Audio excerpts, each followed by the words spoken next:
Happy Hump Day, everybody. You are now listening to the Vault XL. This is a three-part live.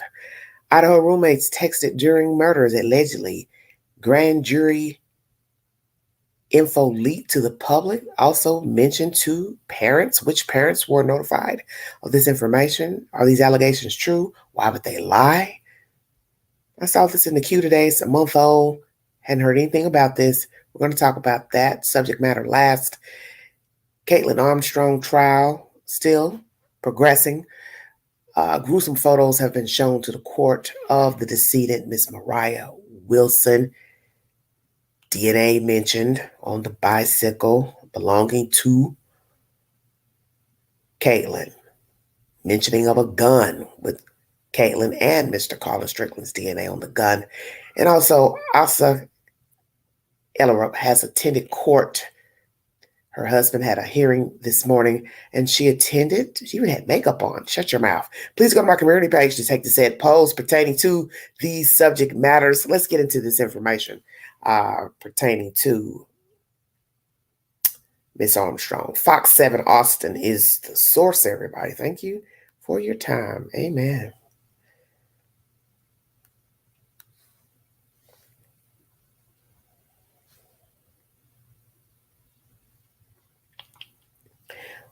All righty. On the 8th day of testimony in the Caitlin Armstrong murder trial, Tuesday, prosecutors showcased DNA evidence they say shows Armstrong killed professional cyclist Mariah Wilson at an East Austin home May 2022. Samantha Perkins, DNA supervisor with Texas DPS, took the stand. Perkins analyzed DNA swab from Wilson's bike and Armstrong's gun, among other things, against samples from Armstrong, Wilson, and Armstrong's ex-boyfriend, Colin Strickland, and Caitlin Cash, whose home Wilson was found in. Perkins says the evidence indicates Armstrong and Strickland's DNA were both on the gun. Cash and Wilson's DNA were not. Meanwhile, Armstrong's and Wilson's DNA were found on Wilson's bike. Cash and Strickland's DNA were not.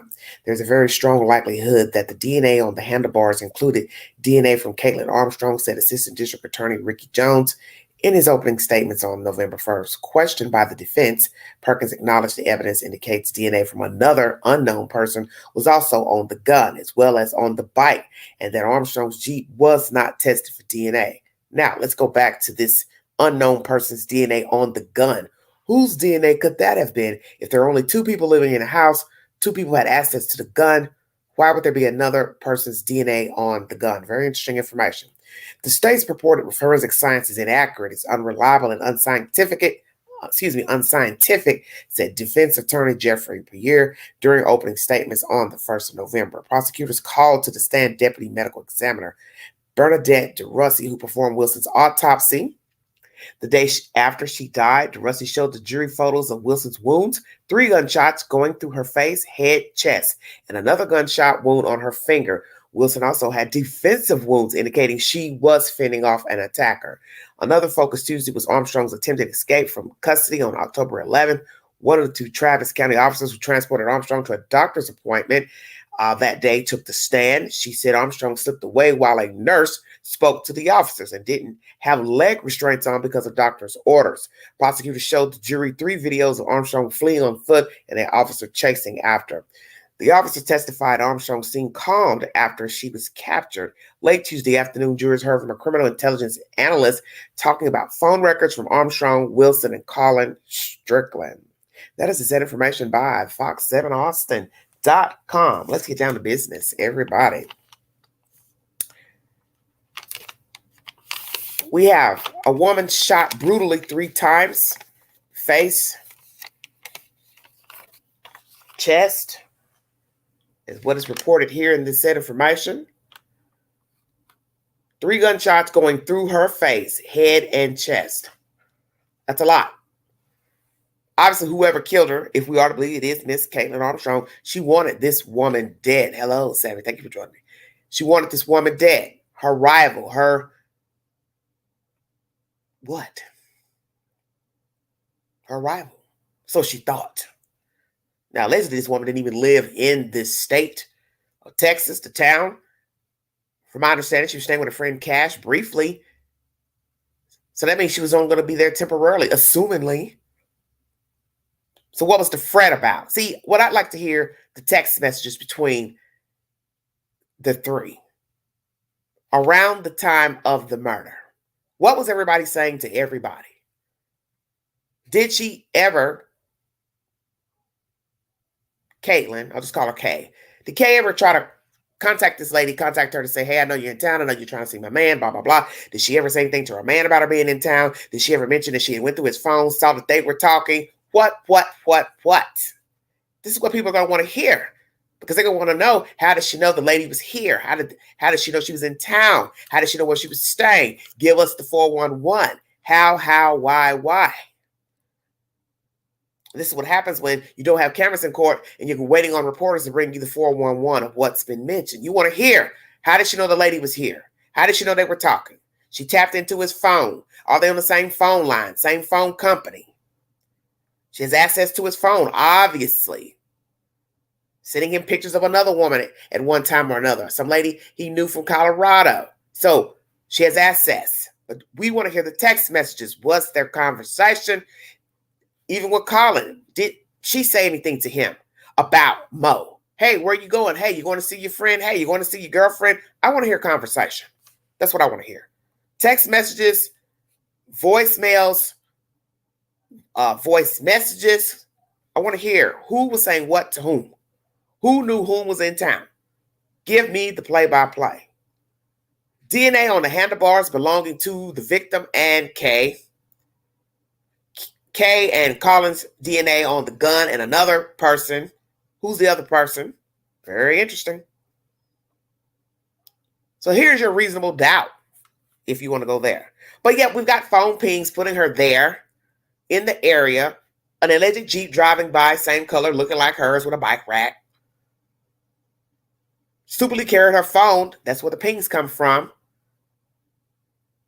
Maybe she knows Koiberger. Maybe her phone hit the Wi-Fi at Cash's house. I don't know. Very strange information. Hello, AB. Thank you. Good to see you. Very, very strange information. But that's what the defense needs.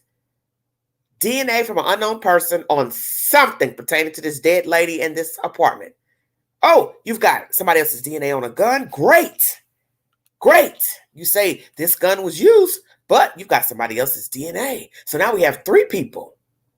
You got my client locked up, but hey, boyfriend free, and you've got somebody else's DNA. Is it male DNA, female DNA? Good to see you, honey. You have to ask. God forbid it's a child's DNA, because then we're like, well, just leave your gun out, let anybody get a hold of your gun? What's the 411? Because I'm quite curious now. They didn't swab her Jeep. Now, this is where it gets real dicey. This, to me, is a failure on the Austin Police Department.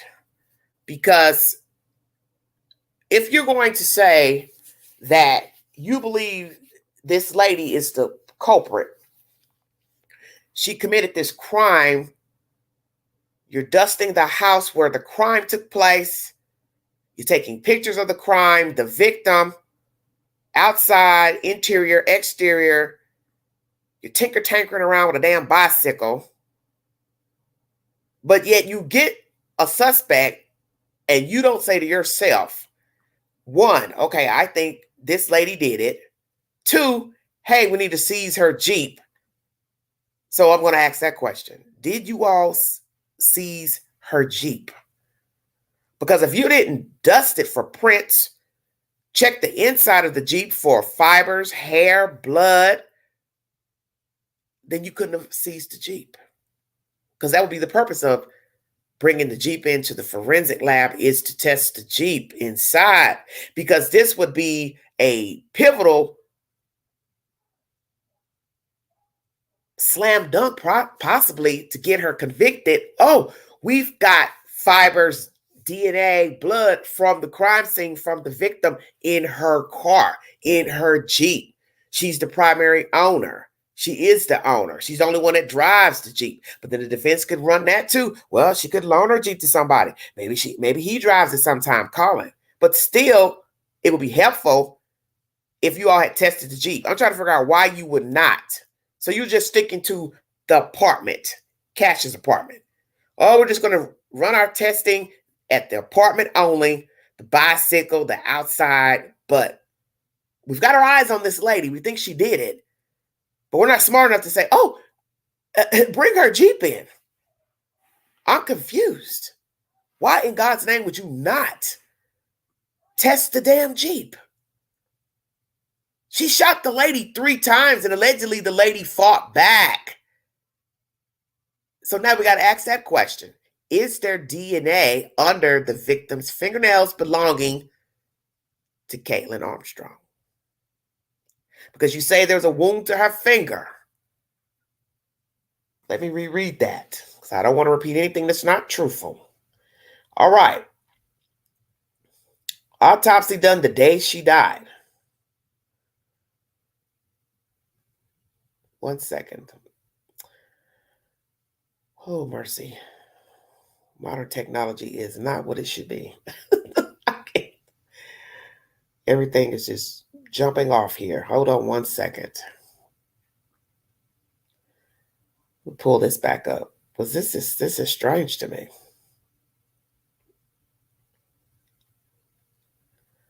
Well,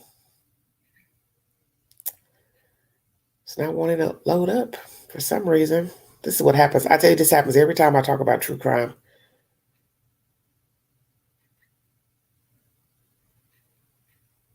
This is weird. Oh, wow. Now the whole device is locking up. This is crazy. Okay, now I'm starting to get spooked out now.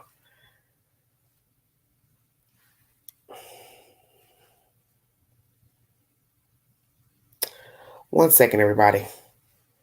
Because I'm going to go back to this finger issue, which I find very peculiar. Very, very peculiar. Welcome, AB, in the chat, everybody. He's here. I don't know what's going on.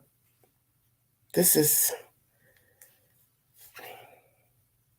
very strange. Wow.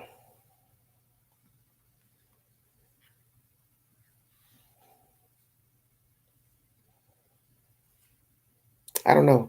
You can talk about any other subject. Everything will work just fine. But so long as you're talking about these people killing each other, it's like everything locks up. It's very, very peculiar. It's very strange. Okay, let me go back to this because this is bothering me.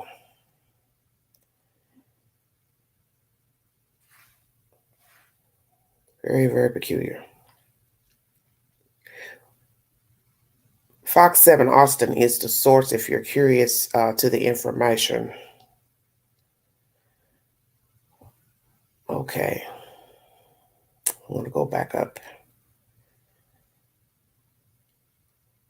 Once again, 3 gunshots through her face, head, and chest. Another gunshot wound on her finger. Wilson also had defensive wounds, indicating she was fending off an attacker.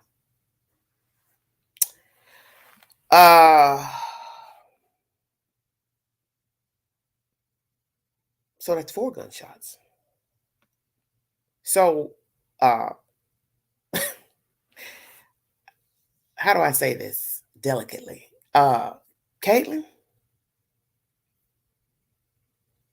I'm surprised you just didn't empty the clip in her. You're shooting the face, the chest,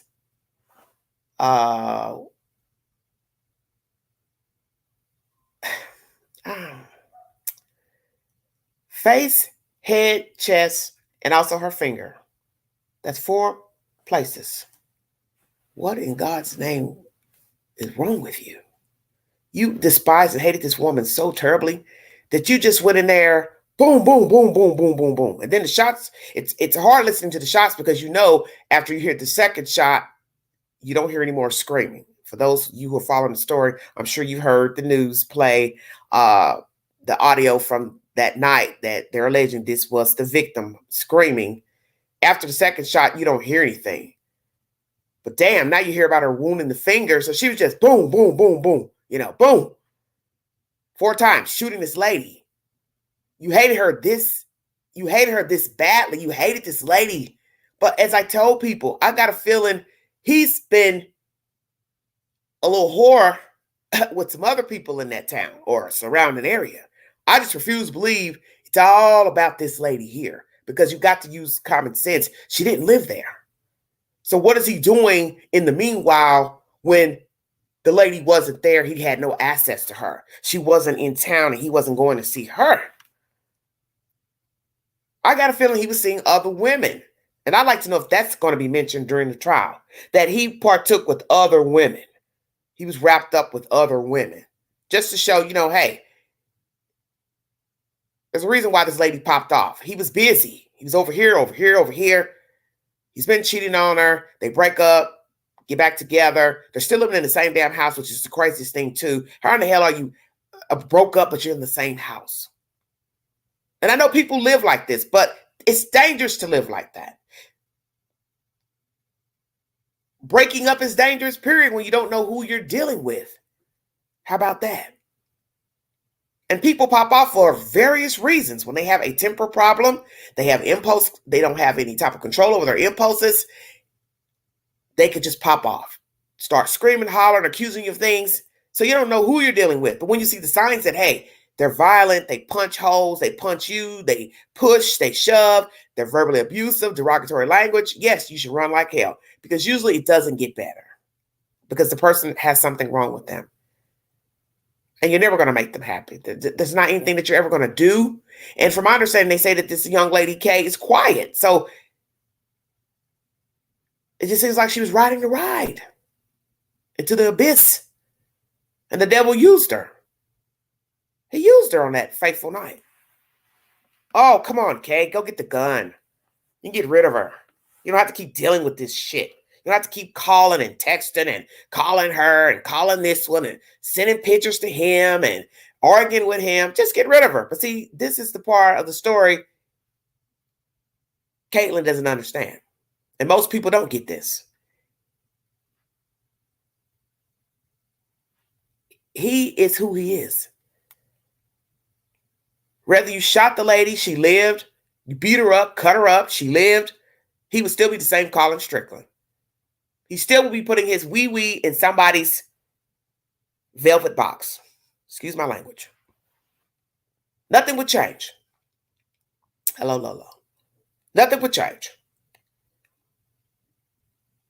You're beating a dead horse, literally. And now that you've murdered this woman, if we're to believe that you are the suspect, the sole proprietor of this crime, he's now free to go screw anything he wants and flip out and trip out, push some more camera people around, because he tends to like to push people around and step on people's feet that hold cameras. So I believe he's violent. Whatever her hang-ups were about homeless people and crime in Austin, what does it matter now? Because now she's a part of whatever she allegedly was afraid of. Let him tell it. That was his testimony last week. We got the gun because she was scared, out and about, riding, walking, homeless people, blah, blah, blah. A lot of homeless people are harmless. What the stats say. You can't speak for every homeless person. Just because a couple of homeless people get into fights or are violent or have criminal records, that don't mean that other people homeless are the same way. Most of them just want a quick meal, a couple of dollars to buy some cigarettes, hell, maybe buy a bottle of whiskey, vodka. Yeah, and some do use narcotics, but the point is everybody homeless isn't the same. So one's going to ask, where the hell was she going that she was so afraid of the homeless people? Do you all live in an area that's frequent by homeless people? Because look at the end result of what he told the court last week. Oh, I bought this gun because she was afraid of homeless people and blah, blah, blah, blah, blah. And then she goes off and kills a woman that he's been seeing, like, obsessed with, had sex with, however you want to word it. Nothing's changed. Now he's free to do whatever he wants, and you're sitting here in a damn jail killing this lady.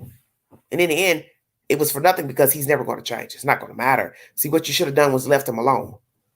What he should have done was left her alone. What Mo should have done was left him alone.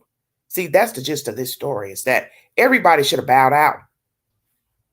And everybody would be free to do whatever they wanted to do, because the only person free is Colin Strickland. Don't you find this interesting? One's vying for his attention. One's confused because he's not getting messages. That's because K-Baby was in there erasing stuff. And in the end, you got two big losers. One's dead, one's in the jail, and the other one, he's walking around bitter and mad and trying to knock camera people down. And I feel sorry for any woman that would get involved with Colin Strickland. I wouldn't look his damn way. He couldn't look at me. He couldn't talk to me. He couldn't send me a love letter, flower. He couldn't shit. I don't want shit from you. Your ass to be wrapped up in the same drama that this woman was in and that Mo was in. You can bet your bottom dollar. And if he hasn't learned anything from this situation, he deserves whatever the hell else comes his way. And what he better hope is that he doesn't end up like Mo, because she could have turned on him and killed him. You see, that's the interesting part about these true crime stories. You never know who the suspect is going to kill, because it can go both ways. She could have killed them both on sight. She could have watched them pull up, boom, boom, boom. Could have shot both of them right there in the car. She could have followed him to the restaurant, to the pool. Shot them both. This way you know he's stupid. He's sitting in court acting a damn fool, acting like a 5-year-old, twisting and turning, and they said he was putting his hand up to his face because he didn't want to look at Kate. You didn't have to look at her, you dumbass. You're supposed to be addressing your commentary to the lawyers. She ain't a lawyer. That's why I know he's childish. And almost to some degree, it almost makes me feel sorry for Kay, even though I know what she did was wrong. And she could have handled this better, but she didn't. But his behavior in court shows me what she was dealing with him. Because guess what? If you're going into court acting like that, you're knocking camera people down and pushing them and stepping on their feet. You've been doing that same shit before Caitlyn shot that lady dead. You were doing all kind of crazy shit behind closed doors. Probably acting out, talking crazy to her, cursing her out. Probably, gloating about the other women. Oh, what's the big deal? We ain't together, blah, blah, blah. I told you I want you at my house. You're still here, blah, blah, blah. And she's just stupidly probably crying and, why are you treating me like this? I love you. You know how women do. Big moan. And the person just sitting up there gloating, getting a kick out of you, fawning all over them. I got a funky feeling that's exactly what was going on between these two. I could be wrong, of course, because I don't know the two, but his behavior in court tells me there's way more to Colin Strickland than just she went out and killed Mo.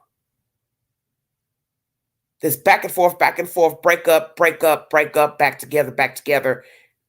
Doing all this in the same house, mind you. They're not even living in different places. They're in the same place. So just imagine living in a house with somebody and you hear them talking on the phone with another woman. I want everybody to just visualize that. You get up in the morning, getting ready for work.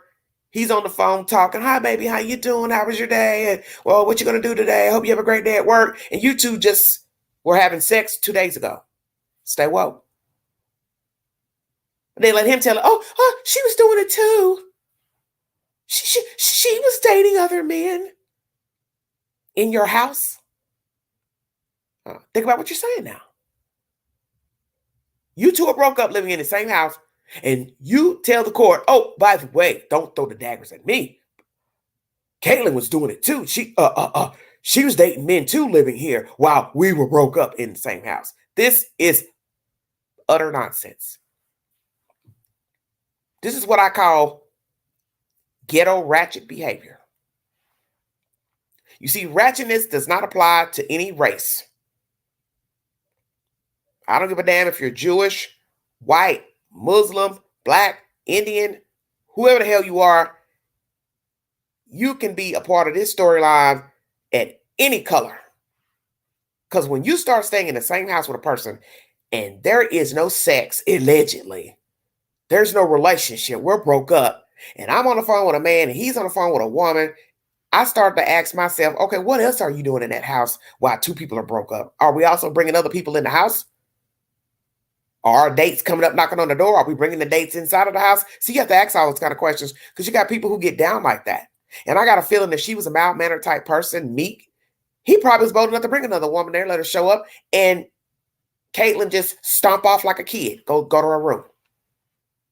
Then you got to ask yourself that. Where were they sleeping while they were broke up and living in the same house?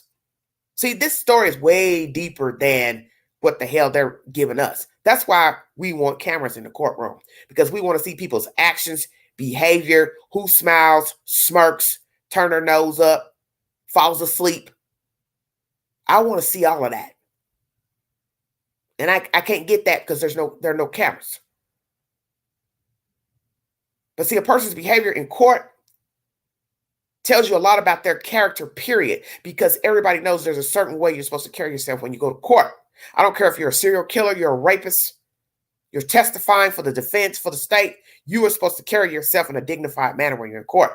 And the fact that this motherfucker's in court acting like a fucking kid should tell you something. This is how he was acting when he was out here free, running around with these two women.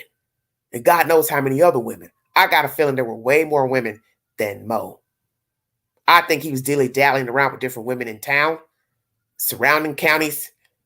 And that girl just put up with it because she had some sick obsession with him and she couldn't leave him alone. And in the end, he couldn't leave her alone either. Checkmate. They're tit for tat. Because that's the thing about toxicity. You can't have one without the other. This tug of war that they had going on, both were pulling on the either side of the rope. And Mo put herself there because she didn't have to fool with him.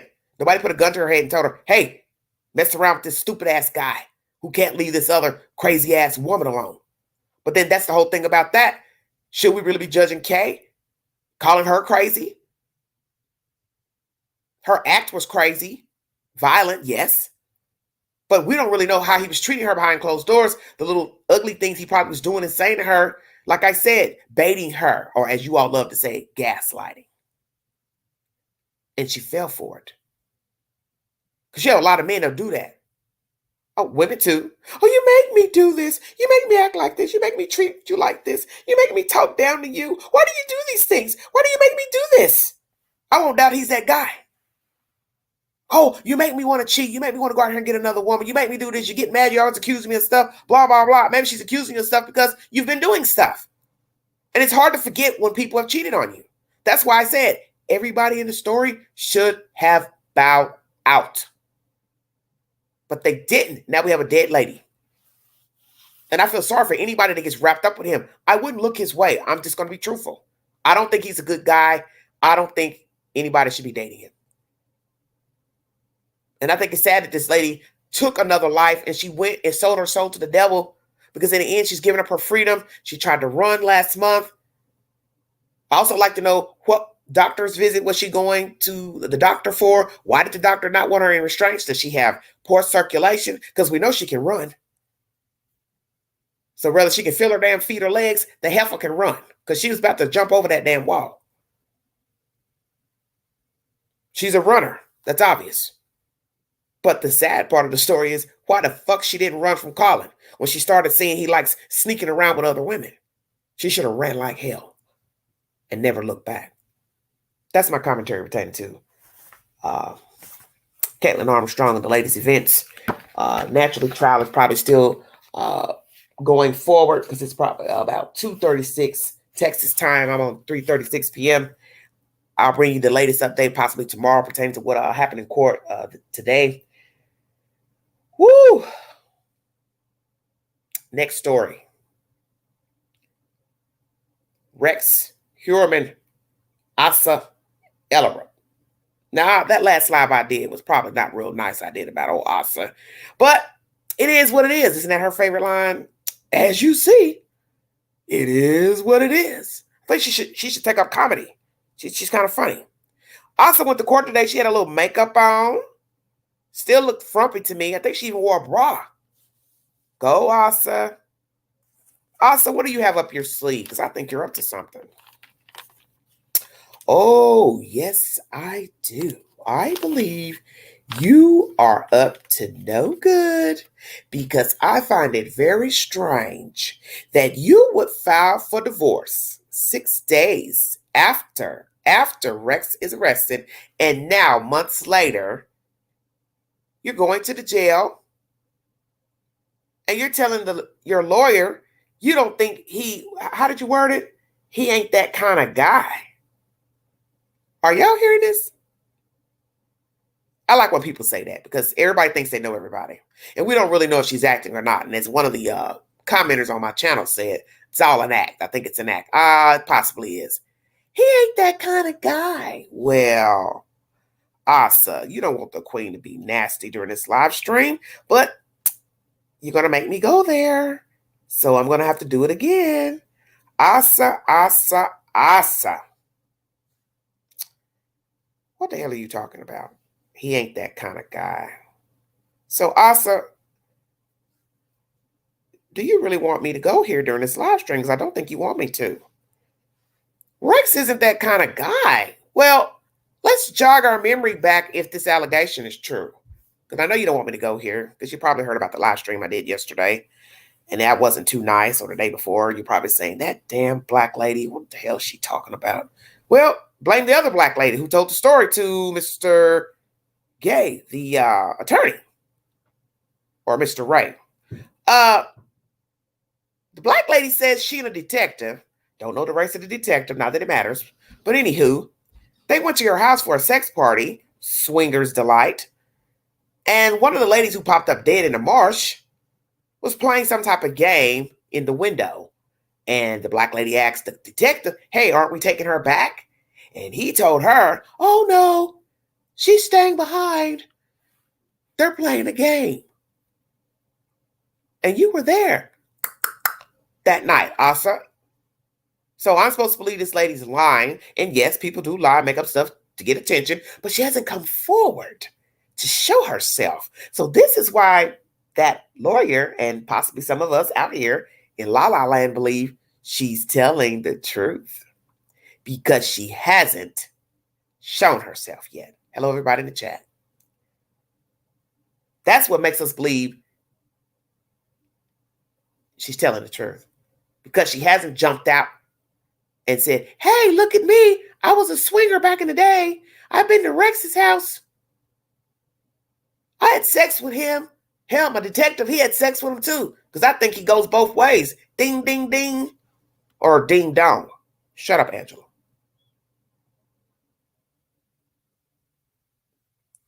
See, also, I think maybe that's why you're going to court.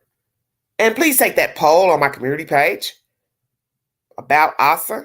Is she going to court because she wants to see if something's going to be mentioned in there about her bingo card? The evidence.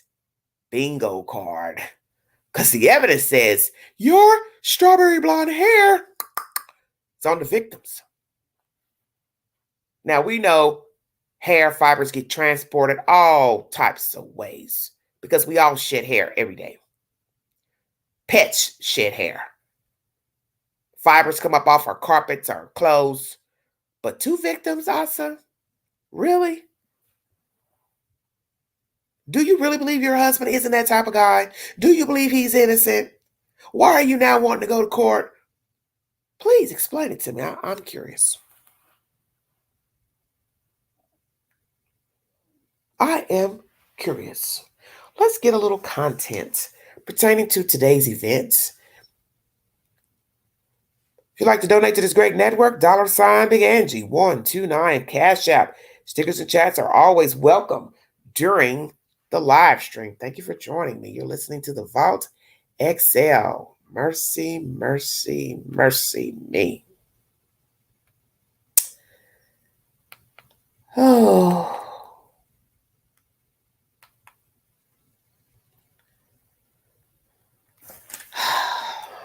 I just don't know what to say. I just don't know what to say. 1 second, everybody. I'll play this content for you.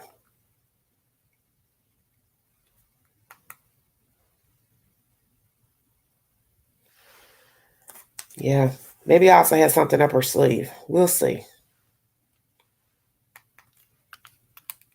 Gilgo Beach serial killer Rex Heuermann is back in court today. He is charged with the murders of 3 women and is a prime suspect in the murder of a 4th. And for the first time, his estranged wife attended his appearance today. Our own Jody Goldberg is live outside the courthouse in Riverhead, Long Island, with the details. Jody.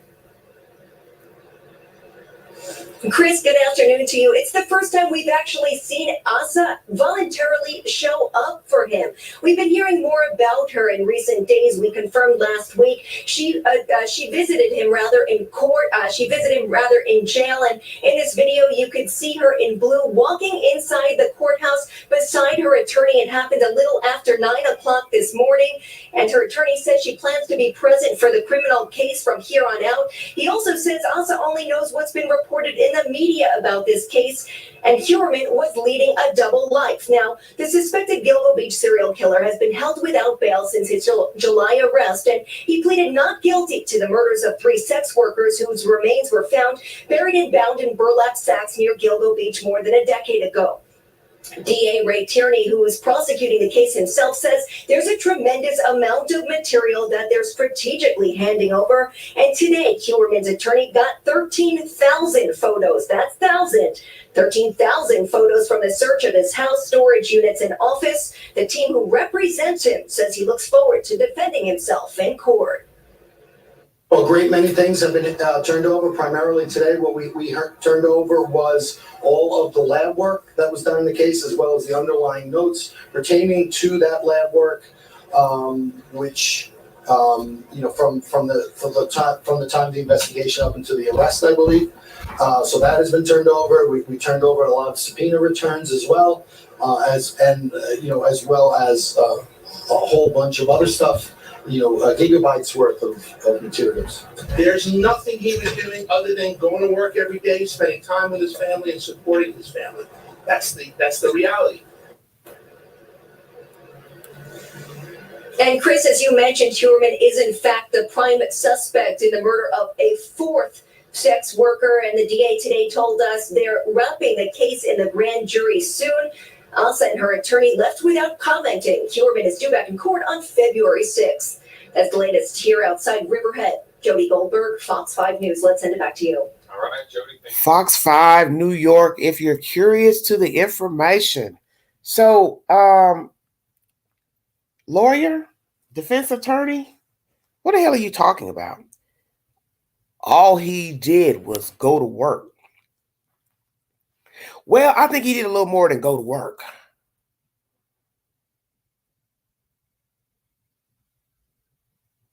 You see, the purpose of investigating a crime is just that.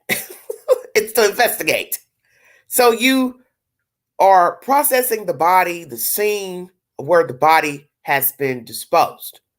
And voila magic, there's more people dumped alongside or the general area, feet away, however you want to word it, from this victim, that victim. It's like I don't want to say a party, but it is a party of dead people in burlap. And you think what? The detectives didn't process the scene. The forensic team didn't process the scene. Come on, dude. So when you say all he's done is went to work and spent time with his family, where did he spend time with his family, sir? Because I'm sure you've been in that nasty house and you probably didn't step all the way in once you got to look from the doorway. So he probably didn't want to spend much time in that same hoarded up house either. That's why he was out here trolling strangers, strange women, sex workers, picking up any old type of kitty cat he could pick up. Swinging. He's swinging. I'm going to assume she swung too, whether she was pregnant or not. She didn't stay pregnant, for 20-some years. At some point, she gave birth. Then one could ask that question. Did he only have the swingers come when she was pregnant because he couldn't have sex with her, or she didn't like sex with him while she was pregnant? I don't know. Some women have sex while they're pregnant. I don't know. I don't even really want to get deep all into that. But, your mind starts to race and you're trying to figure it all out. Who did what, where, what's the motive behind this and that? When did they start swinging? Who was more of a willing participant? Whose idea it was? How many times did they have swinging parties? Black, white, Mexican? Who all did what? Is it girl on girl action, guy on guy action?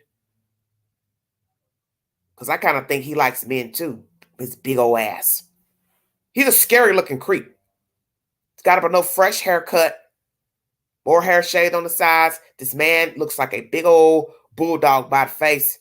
And every time I look at his, them walk him out, putting him in that car months ago, I thought he probably didn't even fit in there comfortably in a Jeep or whatever. Because he's big, 6'4". He's a big guy. He's a real big guy. Let's get down to some information. So we have a wife who went to court finally. She says she only knows what the media has portrayed about her husband. She doesn't know anything. That means nothing to me because this is all bullshit she's feeding her lawyer. And I can't say that that's truth or not. A lot of information has been handed over from the district attorney pertaining to lab work. They've checked storages, the house. A lot of photographs have been turned over. 13,000 photos. That's a lot of photos. Other jurisdictions have been investigated. I also learned today from the New York Post that he has signed over the house to Asa Ellerup, his wife. When did he sign the house over? I also learned today that he purchased that house in 1994 from his parents. And I believe he paid, what they said, $170,000 for that house. Now, that would have been a few years before he married Asa Ellerup. Because I believe they married, I think, was it 96, 97, or some point back then. Who are the people he's dated? I'm curious. I haven't heard anybody that's dated him or was married to him or any other children. Very interesting.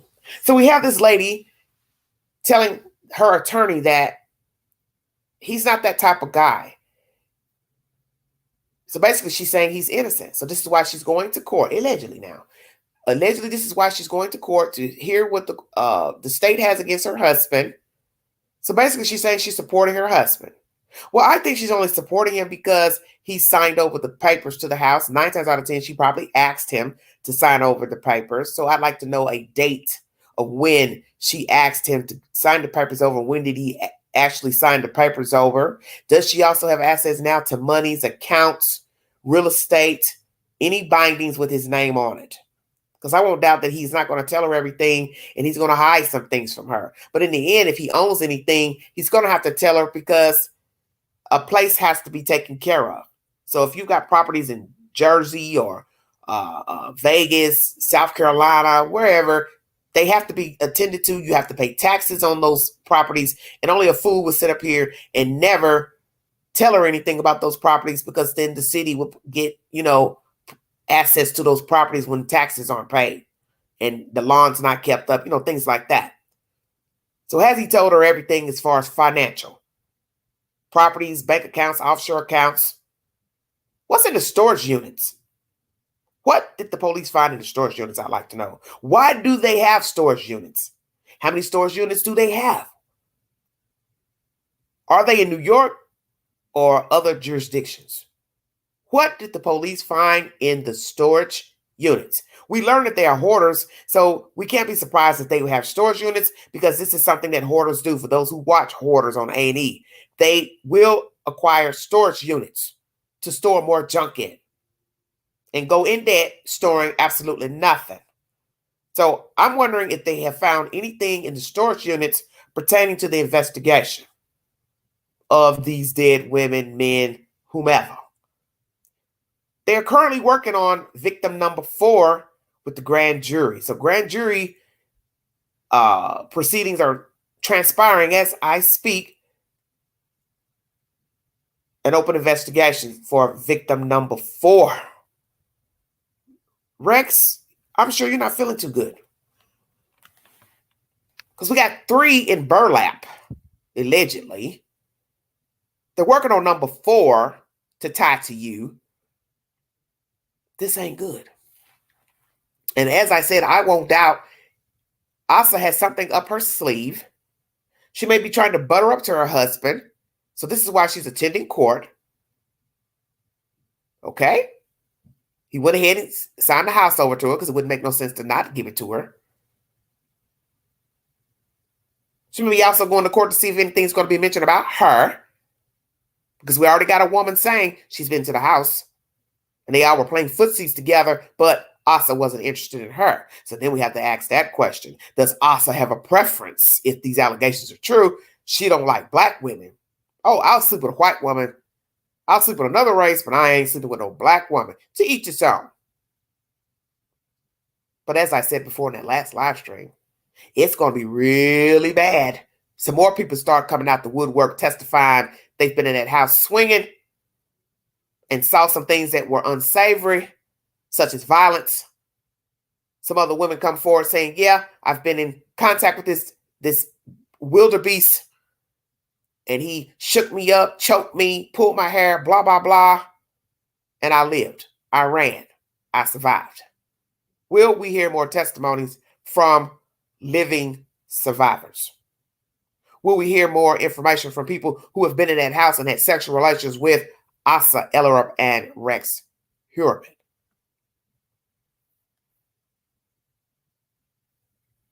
And as I said, if we believe that victim who was found dead in the marsh was playing reindeer games at that house, Asa, how are you going to still keep saying you don't know what the hell went on when you were there, when that girl was in the window and the lady was in the driveway asking the detective, hey, is she coming with us? Where were you while the girls tried to get out of the house? Was he holding her hostage, pushing on her, shoving on her? Had he locked the door? Was she banging on the window? If all that was going on, where were you to where you couldn't hear none of this? Because that house doesn't look like it's that big to where you can't hear or see somebody trying to get out of a house from the living room, in the living room. This is bullshit. And naturally, you're not going to tell this attorney that, one, you were swinging, two, you played any type of role in these, what I call hunter games. I think he hunted women. I won't doubt that he took some of these women out into the marsh or the woods and told them to run. Or some he killed at the house and then discarded them in the marsh. I just won't doubt he did a whole lot of everything. That's my perception right now. All right. So many notes. She says he was leading a double life. That's what she told the lawyer. She only knows what the media has portrayed about the case.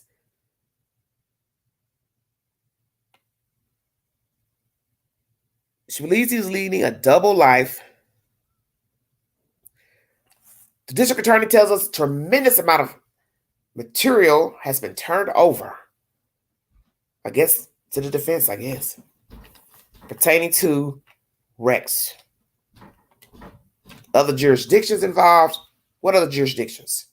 You also heard him say in the press conference today, he's not worried about what the media is saying and not saying. He doesn't have control over what the media is portraying about this storyline. And naturally, he doesn't have control. What can he do? Nothing. And she's sitting here playing all coy. I've already heard what the media has to say. Well, see, Asa, a lot of people like to blame the media for this and this and this. And yes, they choose the way they word the story, write the story. But in the end, the logistical things of a story comes from the district attorney and the police department. Not Joe, not Bob, not Sookie and Pookie Ray Ray, but the police and the state attorney. The logistics. And when I say logistics, the things that are allegedly factual. So if the media comes out and say they've got DNA linking Rex to the crime, the wife's hair was on the victims, they went through the garbage can to get out something he ate or drank from, this is how we got a DNA match to the victims. That's all logistical, and that's not allegedly made up. That's fact finding and fact gathering. And they gave that information to the public, which is the media. And then the media reported it to us, regular civilians. So Asa, how would those things be, made up? He ate a pizza and they retrieved it and tested it. And that's how they got their warrant. But yet you need to go to court to see everything that's going on. I got a funky feeling you've been seeing things that's been going on between Rex and yourself and his demeanor at the house. And I won't doubt that he's been violent with you. He's shown a temper. He's probably very impatient. He's probably spent no time with you or those kids. He's probably been doing what a lot of people do. He's been living a double life, separate life. He's been coming and going and doing as he pleases. That's what I think. Because the fact that you sat outside your house while FBI agents were rumbling through there and you didn't go find yourself a hotel for you and your kids told me everything I needed to know. You never had a life with your husband. If you had one, it was many moons ago, but you didn't have one at the time of the arrest. No sane person would sleep outside their house while their house is being ransacked. Because who has the patience to sit here and watch the FBI just stay in their house and turn their house up for hours? Most people would say, I got to get the hell away from here. Because naturally, they weren't going to let no strangers come in your house and take anything. The property would have been sealed off. And I'm sure they will notify you when they were done, you could return back to the house. Because I just can't see anybody sitting upright for days or however long to take to raid a house. Who has that type of time? Nobody. Only thing I can see you saying is, well, let me get my jewelry. I want my jewelry because, I don't want you all stealing my jewelry or something, valuable like that. But they probably still wouldn't let you be in the house because I think there's protocol that nobody can be in the house while they are investigating and retrieving items. So I don't understand why you would have two grown children sleeping outside on the porch. That made no sense to me. That's how I knew you weren't in control of your own life. You had no money, no savings, no checking. Obviously didn't have a job. Didn't seem like you had any friends because wouldn't good friends come in? Hey, come stay at our house until they get done with your house. See, all of this is bullshit. You were telling us a lot about you and Rex's life just by you sleeping outside with your grown kids. And now you got the nerve months later to act like, oh, I want to go to court. I want to support him. I want to see what's going on in the evidence. And, oh, he's not that type of guy. Well, evidence says he is. Eyewitnesses say he's violent. And when you start pulling up DNA with dead people, we have to think, you didn't know your husband. Because in the end, you don't know what other DNA they have. So you know what? Rightfully so, you should go to court. And I said that, yesterday? Yeah, she needs to go to court. Go on and go to court. Yesterday, Monday, whatever day it was I did the last live, you should go to court so you can see what the state has against your husband. Because I don't think you're going to like some of the stuff that's going to come out. And that's why I said you're probably going to be shamed because you don't know what's going to happen in court. You don't know who's going to come in there and testify. You don't know what other eyewitnesses are going to come in there, neighbors, co-workers, things that are going to be told about your husband, him flirting, sexual escapades. I don't think you really want to hear all that. You just want to hear what? The DNA type stuff. But sugar mama, there's going to be some other stuff in that court reveal you probably ain't going to like. And they're probably going to bring some stuff out in that courtroom about your damn ass. And I don't think you want to hear that. But you want to go to court, so you sit your ass in there and you listen to all that good information. Because you're going to be in your feelings if something personal comes out about you and your involvement in these crimes, if any. Anything nefarious on your part. Because in the end, if they can back up that lady's account of being at your house when that other girl went missing, how are you going to talk your way out of that? Because that's what I find interesting. You've said nothing about that woman's allegations against you and Rex. And that girl being there that night and there being a game played and she seemed to be in distress, standing in the window and running around outside or whatever the hell was going on. All that's strange to me. That's why I said other people knew about Rex and his behavior. That's what I think. We hear that you smiled at him in court and that when he finally realized you were in the courtroom, which I thought this conversation made no sense from the reporter. How's it that he went into court and never recognized you? He didn't recognize you until it was time for him to leave. You smiled and he didn't smile back. Well, why were you smiling? Do you miss your husband? Is that what we're supposed to gather from this short court visit? You miss your husband. You miss that big old ugly wildebeest. And you're trying to support him for whatever crazy reason. Have faith that he did not commit these crimes. What's the truth? Why are you going to court, ma'am? Why were you smiling at your husband in court, ma'am? And why didn't Rex smile back? Why didn't he wave back? Why didn't he blow a kiss? Because guess what? He ain't that type of guy.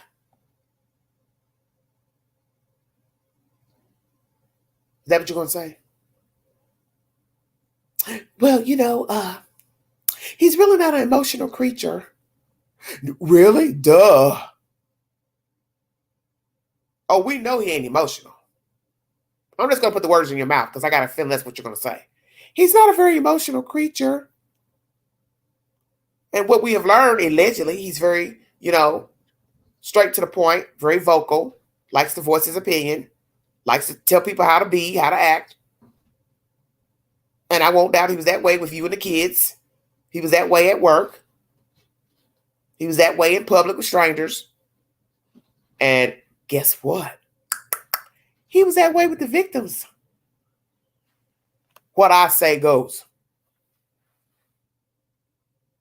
Big burly wildebeest, didn't like himself, had no control. Sexual fantasies of violence. And he found them in street workers. And it's no telling how many victims there are. So yes, you go to court and you listen to all of that information. Because I got a funky feeling you're not going to like what you're going to hear. But I also believe that you're going to probably hear some things that you already knew about your husband. You're not going to admit it to the public. There's a difference. As an old saying goes, I don't got to tell you that I know I'm in the wrong. I don't got to tell you that I repented for my sins. But I know I'm in the wrong and I know I've done wrong by you. I got a funky feeling you know a whole lot of stuff about Rex, but you're never going to admit it to the public. You're going to keep using your lawyer to be your mouthpiece and play dumb with him. He's going to play dumb because this is what lawyers do. Rex's lawyer is playing dumb because this is what lawyers do. They always act like their clients are innocent because that's the law. Innocent until proven guilty. But I got a feeling you know Rex very well. I got a feeling your damn lawyer don't know a damn thing about you. He don't know a damn thing about Rex. And Rex's lawyer don't know a damn thing about him. That's what I think. And I think in the end, everybody's going to be shell-shocked when the state has gathered all of their information and bring it before the court, grand jury. Eyes are going to roll, heads are going to roll. Exactly what I believe.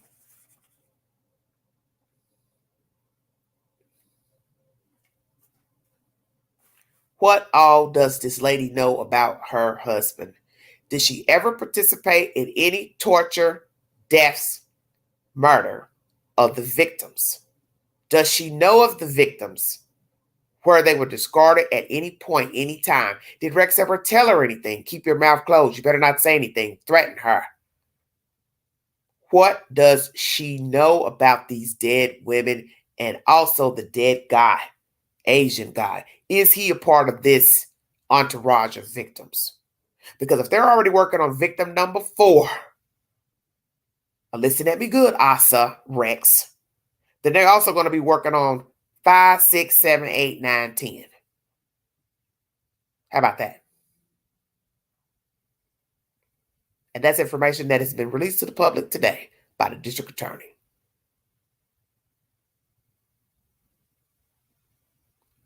Subject matter number 3.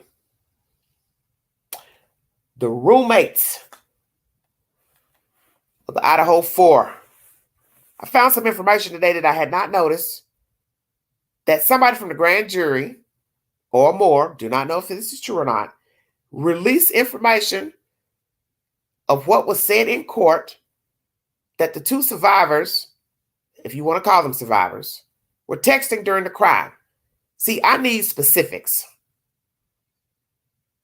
Were they texting during the crime, or they texted at some time during that morning up until learning of the Idaho 4 murders? Because this is vague. Going to bring you that said content in just a minute. Going to take a brief intermission. I'll be right back. Thank you for joining me. You are listening to The Vault XL.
All right, everybody, I'm back. News Nation is the source. This content was uploaded a month ago. The 2 roommates who survived the massacre were awake and texting each other while their 4 friends were stabbed to death one by one. This new revelation reportedly coming from grand jurors on the case and leaked to family members.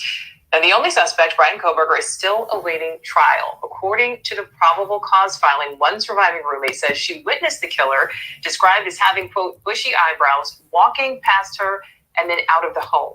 Prosecutors say they do have Koberger's DNA found on a knife sheath left under one of the victims, and the judge has entered a not guilty plea on Koberger's behalf. Let's bring in Misty Maris, legal analyst and trial attorney. Misty, thank you so much for your time. So this is a new twist. It allegedly comes from grand jurors in the case, but no one is going on record. What was your initial reaction to this potential bombshell?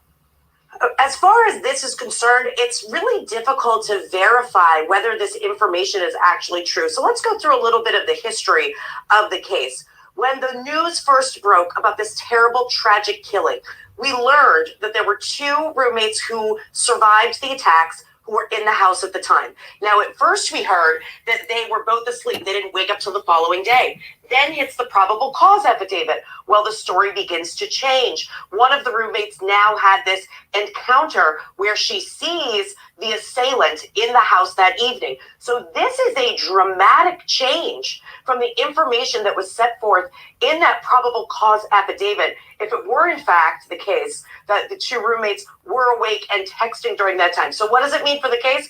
Well, that would certainly be contemporaneous evidence relayed in those text messages as to what the two roommates heard and saw that night. Now, again, we haven't verified whether or not this is true, and we likely won't know until the trial actually unfolds. But it would certainly be a game changer for the prosecution. Well, it certainly would, Missy. And we know that there is, a gag order in this case. That's, the fact that we need to remember. So what happens if someone keeps leaking information, whether or not it's true, and even if they're doing it anonymously?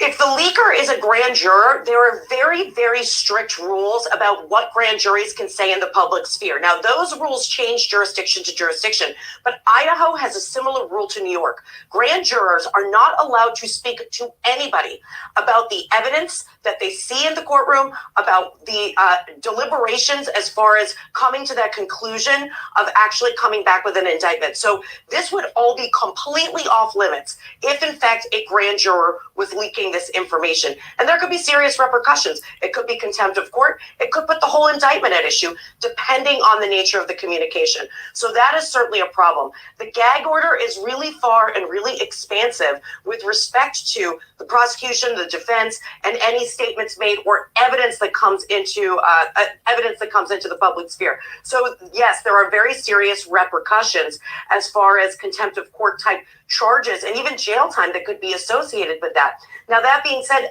anonymous leakers are sometimes, number one, difficult to verify and sometimes difficult to identify. So it truly depends on the nature of the communication and whether or not that person can actually be tracked down. But keep in mind, anything that comes out in the public outside of the courtroom could potentially find its way into the trial, depending on how this happens and how the information has come to light. Thank you for watching. Go to News Nation. News Nation is the source. Let's chop that up for a minute. This was 1 month ago. Don't know how I missed it, but I did. See, I got so much to say, I can't get it out. This is where many of us had a problem a year ago when all this information started coming out. Month by month, there was always something new into the new year of 2023. This is when we started hearing about leaks being out. And every time you turn around, News Nation had a source that said this. They had a source that said this. It was becoming just a clown show of who said what with nobody owning up to what they allegedly said. So let's just say this allegation is true. This is not good. Because during this commentary you hear during the crime. So that means the murder. So that means you were up, let's say this is true. Both girls were up while their friends were being hacked to death, and nobody decided to try to call 911 to say, hey, we need an officer here. I think there's something going on in one of these rooms here. This is bullshit. This is utter bullshit. And I'm also going to play you commentary from reporters asking questions to the chief that make a lot of sense to pertaining to this information. Why nobody called the police? Why, when they did make a 911 call, it was about somebody passing out? See, we were all confused at that time about the 911 call. Because now you got to ask yourself that question. Were these two females, or one of them was up during the murders? Did one contact the other one that they thought they heard something nefarious, saw something nefarious? Went outside the room and saw somebody was dead, a blood trail, footprints in blood. Went up the stairs, saw the girls dead. When did they realize the girls were dead? Because it doesn't make sense. This is why they say hindsight is 20/20. When you have the opportunity to go back and look at a crime or the information that's been released, because none of us were there, it sounds just as jacked up today as it did then, when all this information started getting leaked out and the alleged information of what allegedly happened that night. So let's go back in time. It doesn't make sense. If I'm up and I hear something strange going on in my house where I live, I'm not a visitor, I stay there. So that means I'm used to the people coming and going. I know when something is off. Why am I not calling the police? Whether I'm afraid to come out of my room or not, I should be notifying the police. But did they not call the police because they knew the police stayed at their house for noise complaints? And they didn't want it to be something that turned out to be nothing, and they've involved the police. Was that the reason why the police was never called? Did this girl Dylan see a bushy-eyed man walk by her?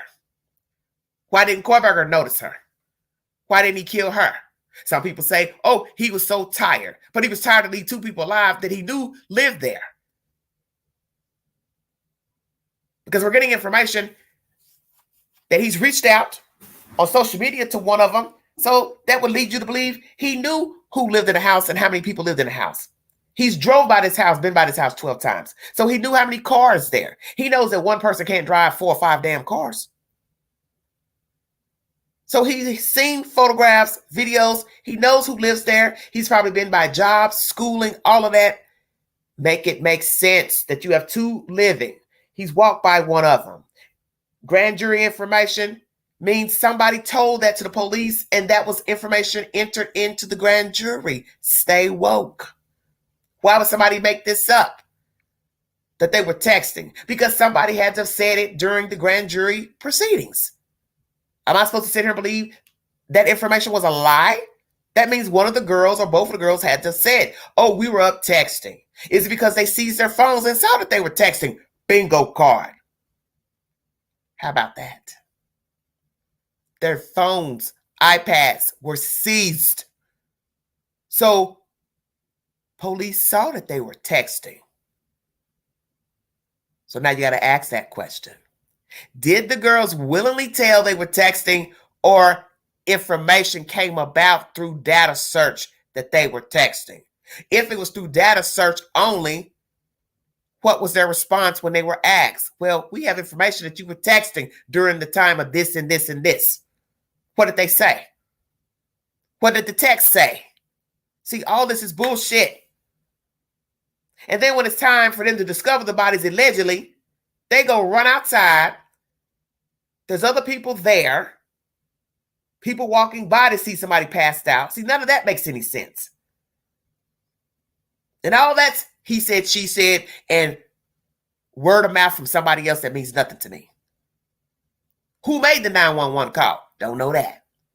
Police won't tell us. Chief won't tell us. Preserving the investigation. Is it one of the roommates that called? How many people were standing outside when one of them failed the fuck out? That's what I'd like to know. Because what is going to be bad is if indeed these girls were up when these killings took place, they never left the room during the murders, never went up to the rooms to see what the hell was going on, but opened their doors and came out and met each other to see after Kohlberger walked out, if we believe Kohlberger is a suspect. And then they found the bodies and then scurried back into their rooms, possibly slept together like the two girls did on the 3rd floor, and waited hours later to then concoct what version they were going to give. Then you got to ask that. When the girl passed out, was it genuine? Stay woke. Why do you not have a door locked for a perpetrator to get in it? Because there was no damaged doors or windows to my understanding. So I'm supposed to believe the perpetrator entered the house and exited without breaking in. Dylan says he went out of the kitchen door, glass door. So that means he came in that door and it was unlocked. And if you're keeping different people coming and going out of your house, why are you not locking doors? Make it make sense.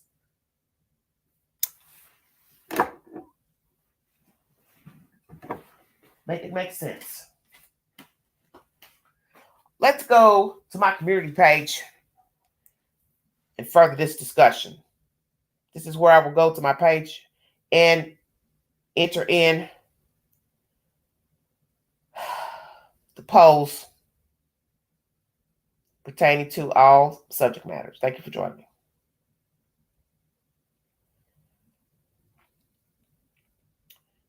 Do you believe grand jury leak of roommates texting during Idaho 4 murder? 67% yes, 11% no, not sure, 22%, 9 votes.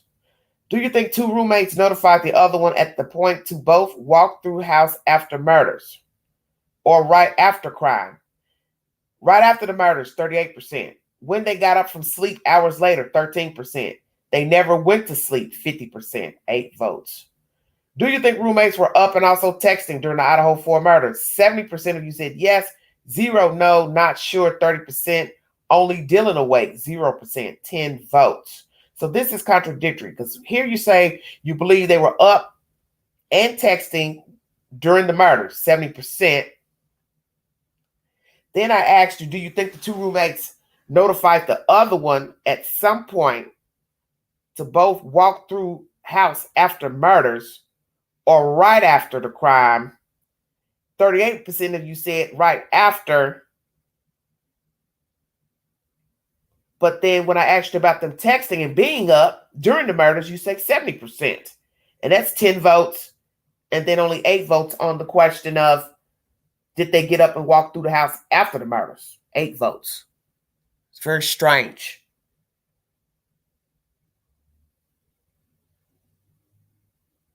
I also asked you, pertaining to my other subject matters of Caitlin Armstrong, should they have tested the Jeep? 87% of you said yes, 7% no, 7% not sure.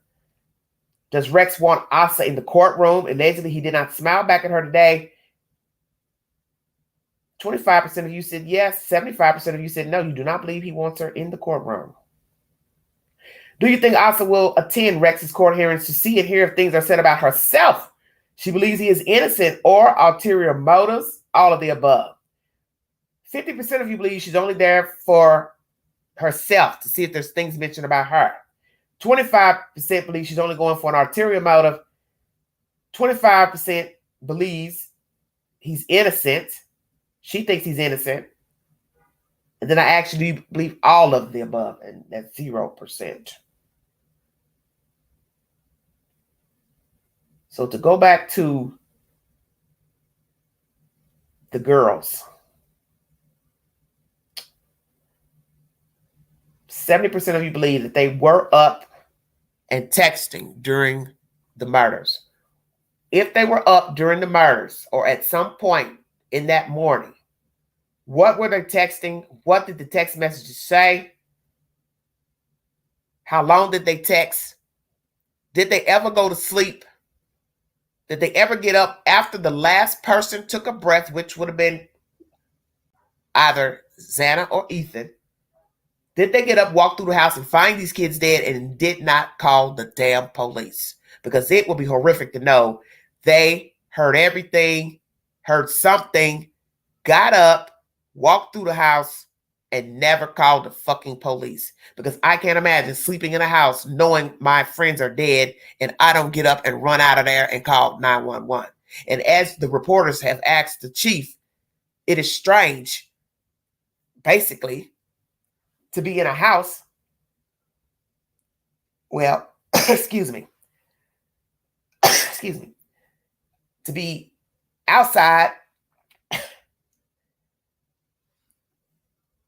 call 911 to say somebody's passed out, But you don't say, hey, this person just passed out because they saw somebody or more dead inside. All right, Teresa, thank you. And you're going to hear commentary to that effect. Who made the phone call? These are questions asked to the chief. Who called? He won't say. But it doesn't make sense to go call random people to come to a house. For what reason? Because you did see the dead people in the house. So I'm answering my own question. Those two girls knew they were dead. The problem is we don't know when they found out they were dead. That's the problem. Was it right after they died? An hour later, 2, 3? Because you're talking about up to almost noon.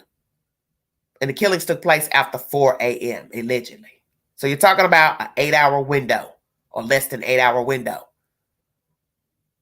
And as I said, it would be catastrophic if we find out some type of way they went up and looked through that house and found those kids dead and then went right back into another room and slept and concocted a story to act like they found those kids, because all that is still murky to this day of them coming outside, people allegedly walking up, seeing somebody passed out, people standing outside.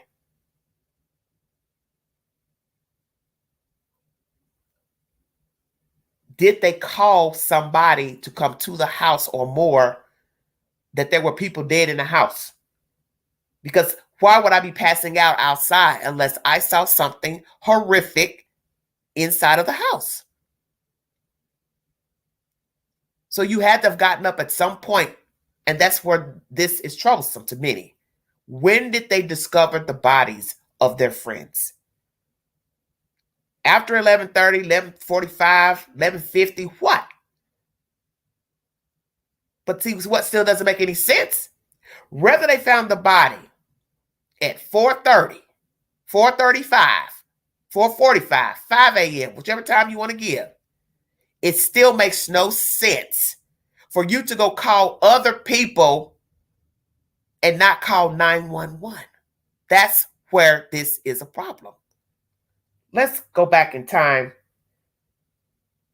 to the public, to the press conference given, and listen at the questions, because this is utterly baffling. And you can see why it was a question of what these girls knew and didn't know in the house, because you cannot explain logically calling other people to a house when you have discovered people dead. Your first inkling should be, 1, to run. 2, get out to safety and then dial 911, because you don't know if the perpetrator is still in the house. That would make more sense to me. Oh, she's not breathing. He's not breathing. Let me get out of here. Then I call 911.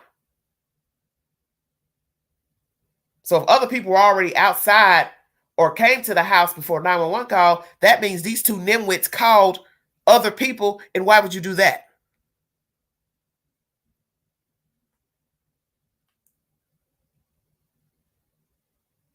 This is horrific.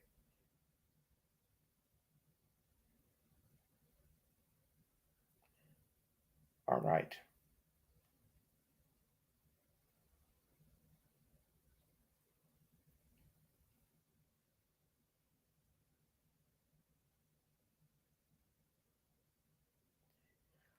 We're going to hear from the chief, and you're going to see why this scenario is strange about this allegation of them up texting during the murders. The questions themselves from the reporters gives you pause that something is off with these two females. And with leaking out from the grand jury, this is not good. Also, we hear that they contacted the parents. Do not know which parents we're talking about. Was it the Gonsalves? Was it the Mogans? Cernodals? or the Chapins? And why would you go to these family members to tell what was discussed during the grand jury proceedings? You know you're not supposed to tell that. Will law enforcement find out who told? Has more than one person told what happened in the grand jury proceedings? Is that where a lot of this information started seeping out and getting to News Nation? Did they also contact News Nation and other news entities to tell what was said during the grand jury? Will there be repercussions from this during court? Will they be cited, have to do jail time, fine? Because you have no business repeating anything. Those are secret recordings. And you can get somebody killed by repeating anything from a grand jury procession. This is bad. We're all eager to hear what the hell happened that night. But as we've learned with true crime, everything is a version. Everybody's account isn't going to be the same. And there are certain things you're never going to know the truth about. It's just the way it is.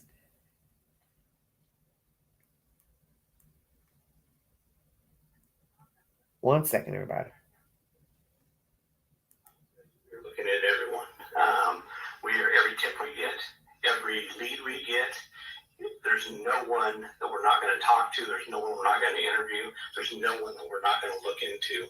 And we're going to do our due diligence. We're going to make sure that nothing goes unturned, and that we do everything we can with all the resources to final answer. Thanks, Ryan. So there were, I'm not familiar with this book's interview. Hi. So there were other roommates who lived at that residence. Were the roommates home at the time of the attack? There was other people home at that time, but we are not just focusing just on them. We're focusing on everybody that may be coming and going from that residence. So since they were home, was it a hostage situation? No, it was not. And then they didn't call it into police, so were they injured? I'm not familiar with this book's interview. Hi. So there were other roommates who lived at that residence. Were the roommates home at the time of the attack? There was other people home at that time, but we are not just focusing just on them. We're focusing on everybody that may be coming and going from that residence. So since they were home, was it a hostage situation? No, it was not. And then they didn't call it into police, so were they injured? They were not injured. But like I said, we're still following up with everybody that could have been in that area. And how can you say it's a targeted attack if you don't have a suspect? Like I said, we take the totality of the situation. We try to make the best bit of information we can with everything that comes in, and then we make our decision off of that. So, I want to clarify something you said earlier. Over the past couple of days, the information that we've been getting is there's not a threat to the public. And earlier I heard you say you can't be sure that there is no threat. I just want to clarify what your stance is on that at this time. So we still believe it's a targeted attack, but the reality is there's still a person out there who committed 4 horrible crimes. So I think we got to go back to there is a threat out there still, possibly. We don't know. We don't believe it's going to be to anybody else. But we all have to be aware of our surroundings and make sure that we're watching out for each other. Okay, and then one other follow-up. I know you said when the call came in, it was for an unconscious person, and also that was a stabbing. It seems, just from an outside perspective looking in, like that would be not the first thing a person calling in would think. You're right. But the report that we got was that it was an unconscious individual. It wasn't until our officers arrived on scene, went in to do caregiving check on the individual who was unconscious, that we found the scene that we found. Okay, thank you. Yeah.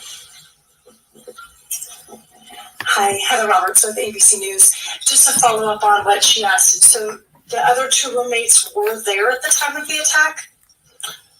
All the information we have from our investigation is that yes, they were. Okay, but they were unhurt? That's correct. So is there any explanation as to why it took so long then for someone to call 911? You have surviving witnesses to an incident at 3 or 4 in the morning, and the 911 call didn't come until noon? I don't think I ever said that they were witnesses. I said they were there. So, we don't know why that call came in at noon and not in the middle of the night. Would we love for that to have happened?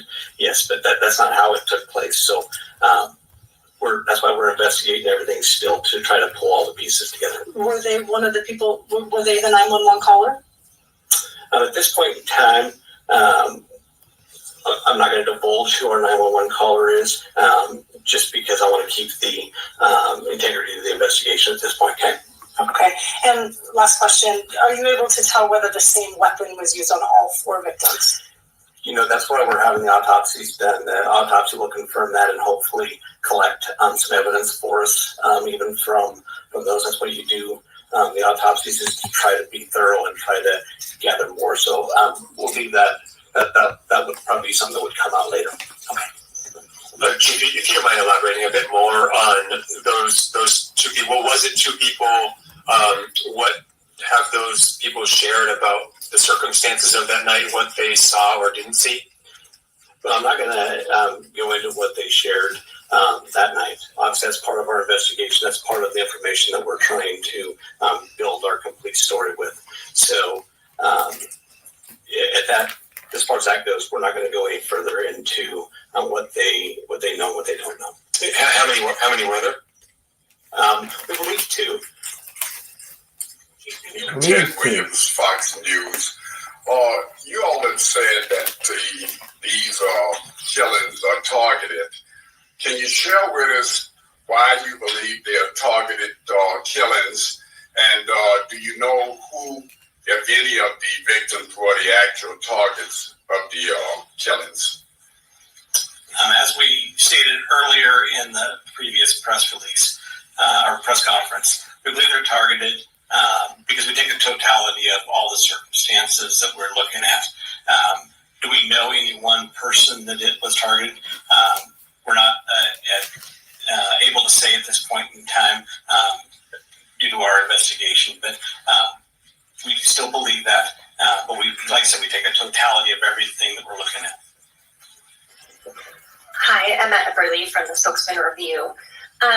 I know you said you're not going to release who the 911 caller was, but was the killer the 911 caller? I will tell you no.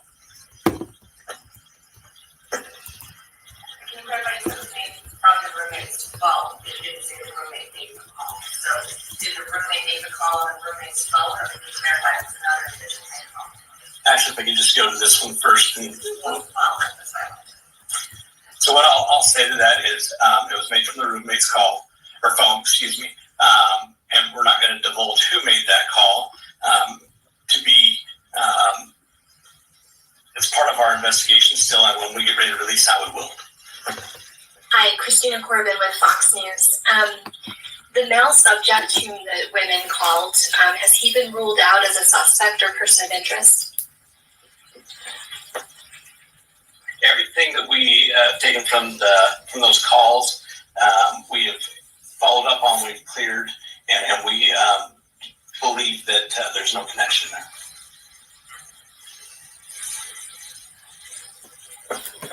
Let me go back to that again. Hold on.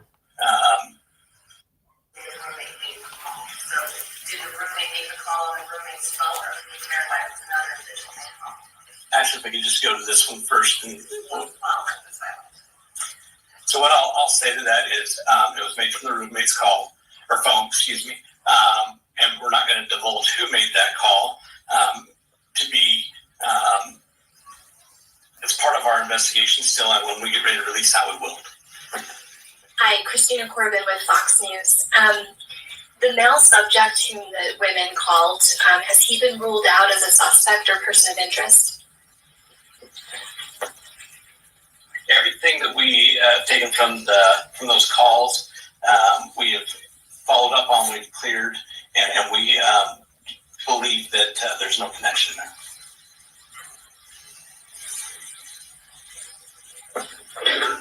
Patty Schwartz, NBC News. Just following up on the 911 call, you said that you don't believe that's the killer.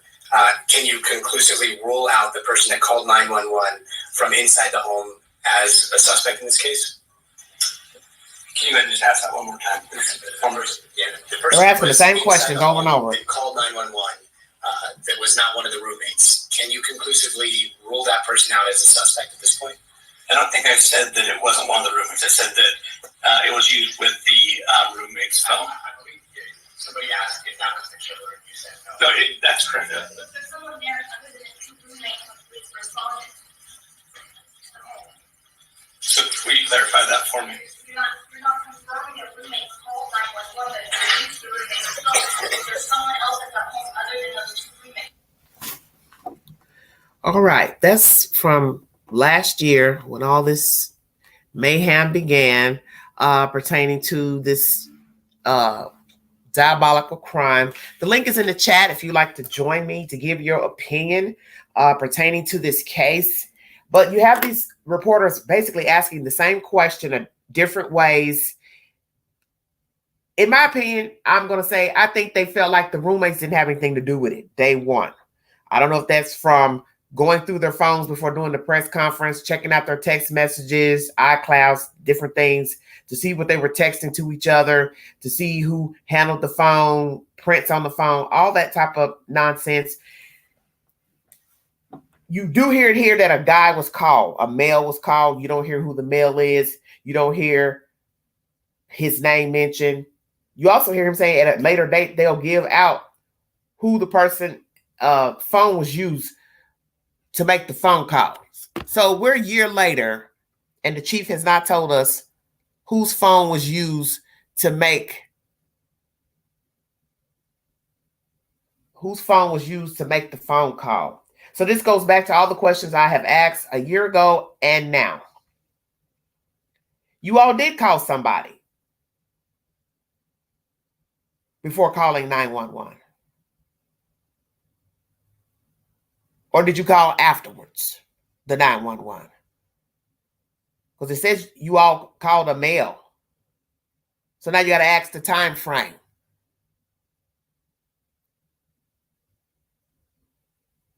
Somebody uses the phone to say somebody passed out.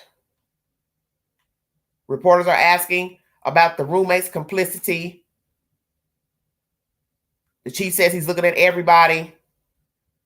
They ask about the male who was called. I'm assuming the male showed up. It's a lot of, it's confusing.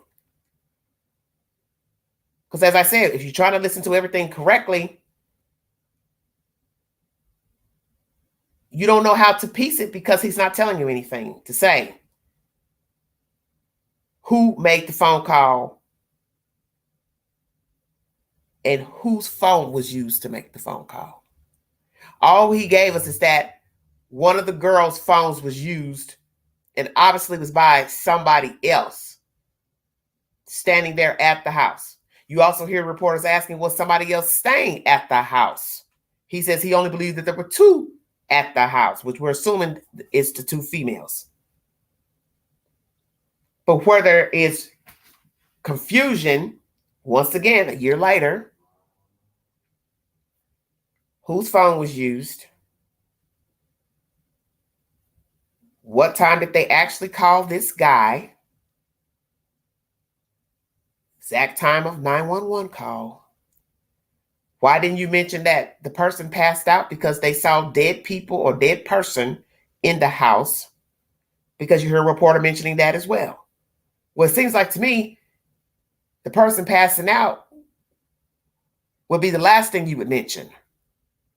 Because if a person passed out, first thing you're going to ask is, well, what happened for them to pass out?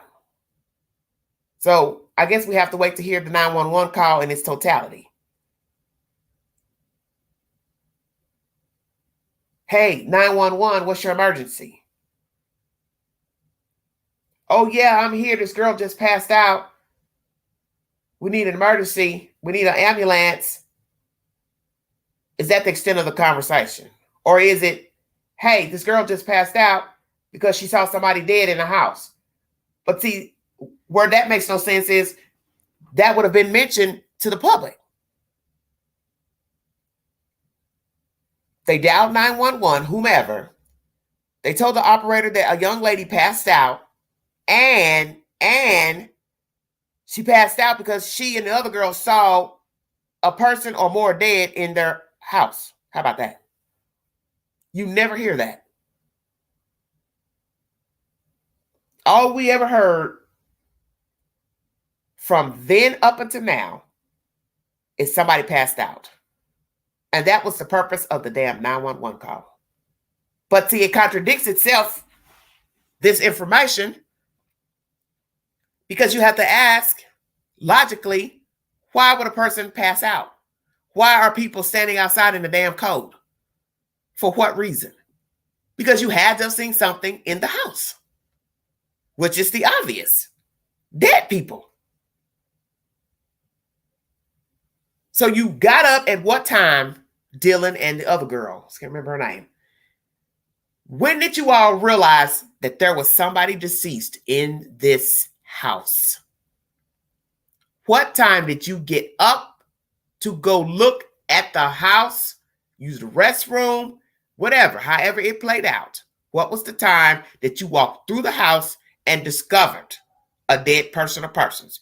It would seem to me Dylan would have been the first person to have noticed somebody dead, because she is on the floor with two dead people, and then she's under the floor of two dead people.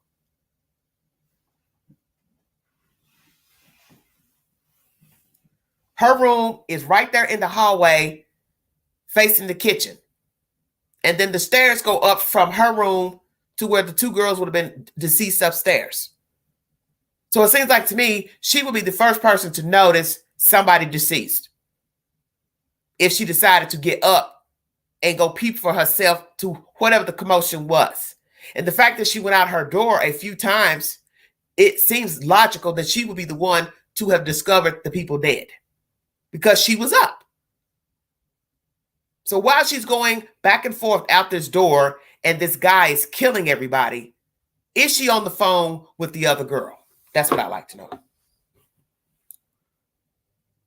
I don't know what's going on. All this noise. They're screaming, the dog barking. Now I hear Xana whimpering. I don't know what's going on. I should go check on her, but I won't.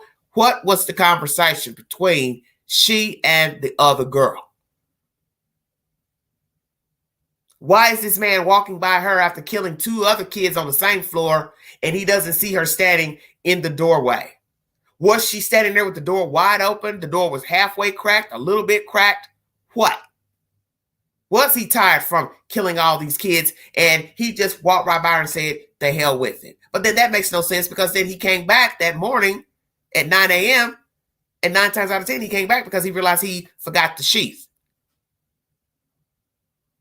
You left a whole two people, two whole bodies, and a knife sheath. I want you to think about that for just a second. He walks by a whole body and leaves her there. Did he ever go by that room after killing the two girls upstairs and shimmy the door handle? See, I'm repeating everything I've already repeated from way back in the winter. Because if I've watched the house, I know who's in here allegedly. That's why people had a problem with the two girls being alive, because he had to have known, checked all doorways and floors. Why not? No matter who the target was, the intentional victim, one extra party to kill because they're in the bed, you're still in a house with people living there.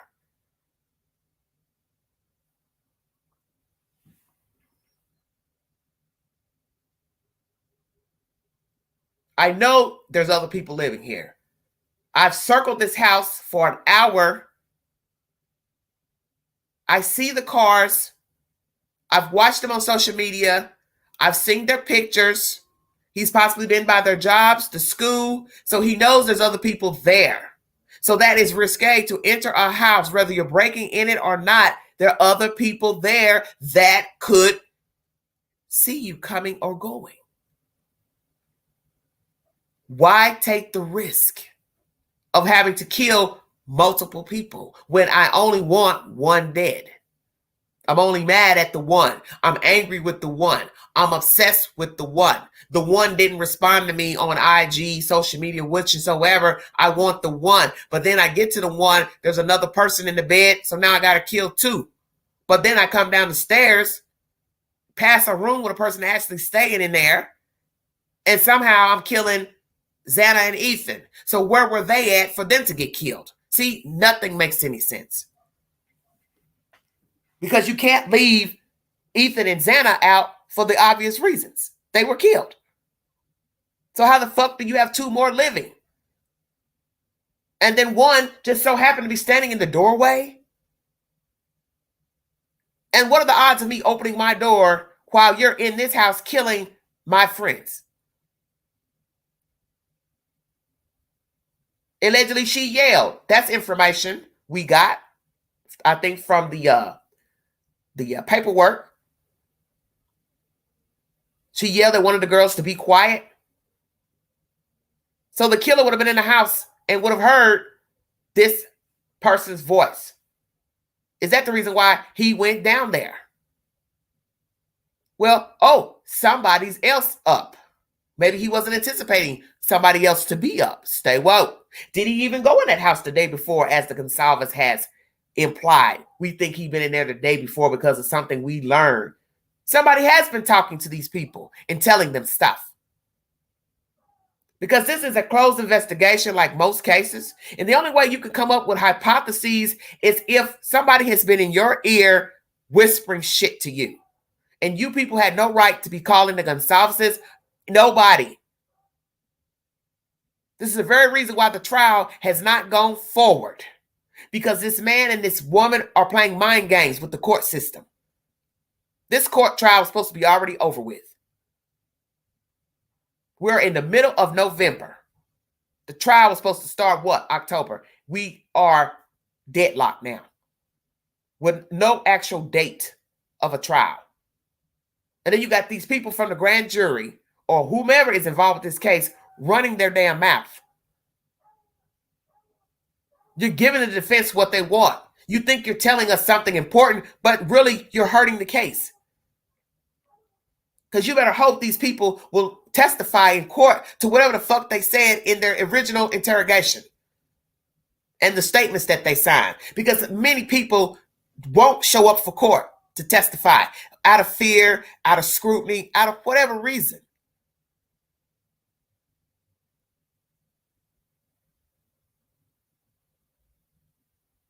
And then two, people tend to forget things. Now, many people will say, how could you forget that night? But we have heard in true crime stories that witnesses forget things. And that's what the defense is hoping for. That these two will forget something that they've said in a written statement. This whole story is whack. Because that was a bad look to hear these people calling somebody else over to the house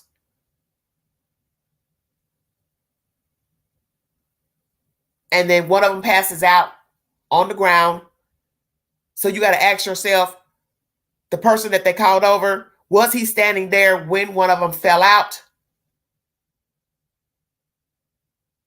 Or he came after they fell out? Which is it? Because I start to get confused at the version. I don't know what to believe.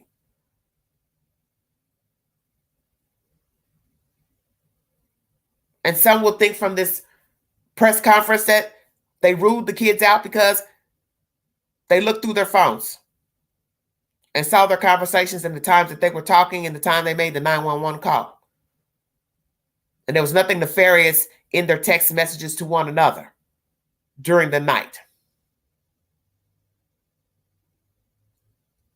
Perhaps they did get up at 11 something, 10, stayed in their rooms, talked, came out and found the bodies. But where there's a problem is that you didn't call 911 after immediately finding the bodies. That's where it's going to be a heyday for the defense. Because that's going to be the question that many people are going to ask. The family, they're probably still curious to why you never called 911. Why are you calling other people's brothers and sisters and cousins and whomever? That makes no sense. You decided to say, well, we found him dead, so we called his friend, brother, whatever, but yet the other kids are dead, and they've got friends, sisters, brothers, parents too. You don't know how to react in a serious situation to call 911. That's troublesome to me, because you cannot logically explain finding a dead body and you don't call 911. Why am I calling your mother, your sister, your cousin, your brother, your frat brother, whoever? Why would I be doing that? Especially due to the fact that the kids were butchered. So you had to see blood. I'm not thinking about calling your fucking frat brother or your brother and you're lying here bloody. I'm going to call the damn ambulance. So let's ask that question. Did any of these females check for a pulse? Who was found first? The two girls upstairs or the two on the same floor? Why did the killer not kill these two people? We're going to ask that question. It's not to say that I want them dead. It's just a logical question. Because DNA data has been brought forward. He has circled this house like a hawk. So he knows who's in here. He knows if they've had parties, functions. He's possibly inquired about the house, inquired about the inhabitants, asked people personal questions. You don't know who Kohlberger has been talking to before he killed those kids. But if you've been somewhere 12 times, you have been digging. You've been digging, watching, lurking, possibly have been in the house. And if these kids were so free with their ways, they left the door unlocked. Glass door, front door, keypad lock with all that. That don't mean anything. We learned that one of the kids' rooms had a broken lock or something was wrong with it. Don't know if somebody had been fumbling with it, jimmying with it. We never even got the 411 about that. Everything about the story is open-ended, and that's expected because it's true crime. You're never going to get the truth about everything because there's going to be some people who are going to lie, and they're not going to tell the truth. And I hope that these girls are not lying about anything that's pertinent to this case. But it does seem like the chief just grazed over the questions about them, their culpability in this crime. And obviously he checked the phones. They had detectives check the phones of the two girls and also whoever they called over to the house. I'm thinking they probably checked his phone as well, I would assume. And as he said, we are focusing on everybody, anybody who ever came to the house, not just the people who lived at the house. But that's the one question that they can't explain to us is why would you call somebody else if you saw these people dead?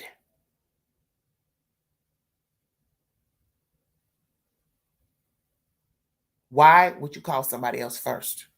So I'm going to ask that question. Was somebody else called first before 911? Or 911 was called by a roommate about the other one passing out, and then she called other people to come over. How did it go? This is a very macabre story because these kids are not coming back. They died brutally for nothing. Everybody's got an opinion about who did it and why. You had parents talking too much in the beginning, and they did not help the situation. A suspect on the run or walking around free basically for a month and a half, which makes no sense to anybody because the car was made by Washington state officials 2 weeks after the crime.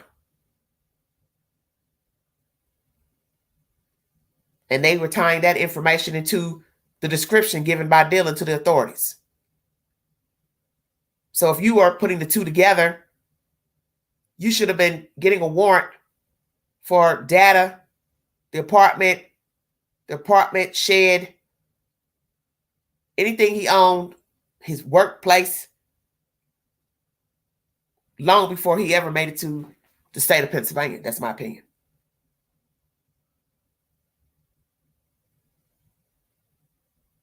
Because he didn't leave until December. And I understand it takes time to investigate. It takes time to go through phone logs and data, trying to retrieve DNA from a person, because I'm sure he was very careful thereafter not to throw things into the regular garbage can. And I won't doubt that he probably took plastic bags out of his apartment and dumped them in dumpsters miles away from his apartment. I won't doubt that. Because he was using gloves at his parents' house. So he possibly did it right after he killed the kids. But my point is, had you been watching Koiberger, when you learned of his car on CCTV footage, and you put a name to the car and a tag, he should have been under surveillance then. And I think through surveillance, you would have seen him do odd things that would not be considered normal to innocent bystanders, such as taking your trash and putting it in your car, your trunk, and not dumping it at a dumpster on the property. Walking outside of the house in latex gloves, plastic gloves. Why? That's the point.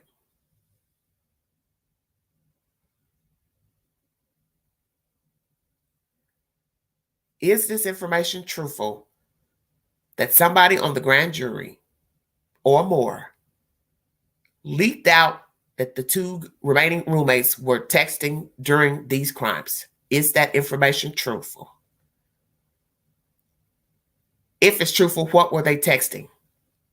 Who sent the text first to the other one? Did they ever go to sleep that night? What was the damn conversation? Did they ever come out of their room after the murders? If they did, what was the time? And did they go out of their rooms shortly after, mid-morning, discover the bodies, and then still carried their asses back in their rooms as if nothing happened, and waited on a time to get up and then act like they called and found out about those bodies? Because that would be even more disturbing, that these girls lied in that house of horrors with dead people and picked the time to call for help. It's macabre repeating this and thinking this. Waited on a time to call, went outside acting hysterical, called a guy first. He comes over, one of them passes out, and then somebody uses one of the phones to call 911. Other people walking by seeing this play out. How did it really go? Because I know what I'm saying sounds very disturbing and ludicrous. But you do have people who know of crimes, witness crimes, participate in crimes, and they role play for whatever sick reason. And it will be disturbing to know that after those children on the second floor took their last breath, if we believe they were the last ones to leave the earth, that one or more of the roommates came out of the room shortly after and found these kids dead, called the other roommate, they huddled in one room together, and then lied in that house with dead people and waited on a time to call an outsider, and then that person called 911 or whomever called 911. I'm praying that did not happen. And the fact that I'm asking that is even more macabre. But people are going to ask that because we're not really getting a time frame of when they got up. What did they do when they got up? What time did they exit the house? Who did they call first when they exit the house? Did they call 911 first, or they call that guy first? Because it sounds like it's the guy being called first. And then he rushes over, and then one just happens to pass out, and then he dials 911, I guess, from one of the girls' phone. Is that how it went? I don't know. Where are the girls now? How do they feel about everything that's transpired? Are they glad they're not having to go to court? Trial hasn't been set. Will they testify to the truth of what happened that night?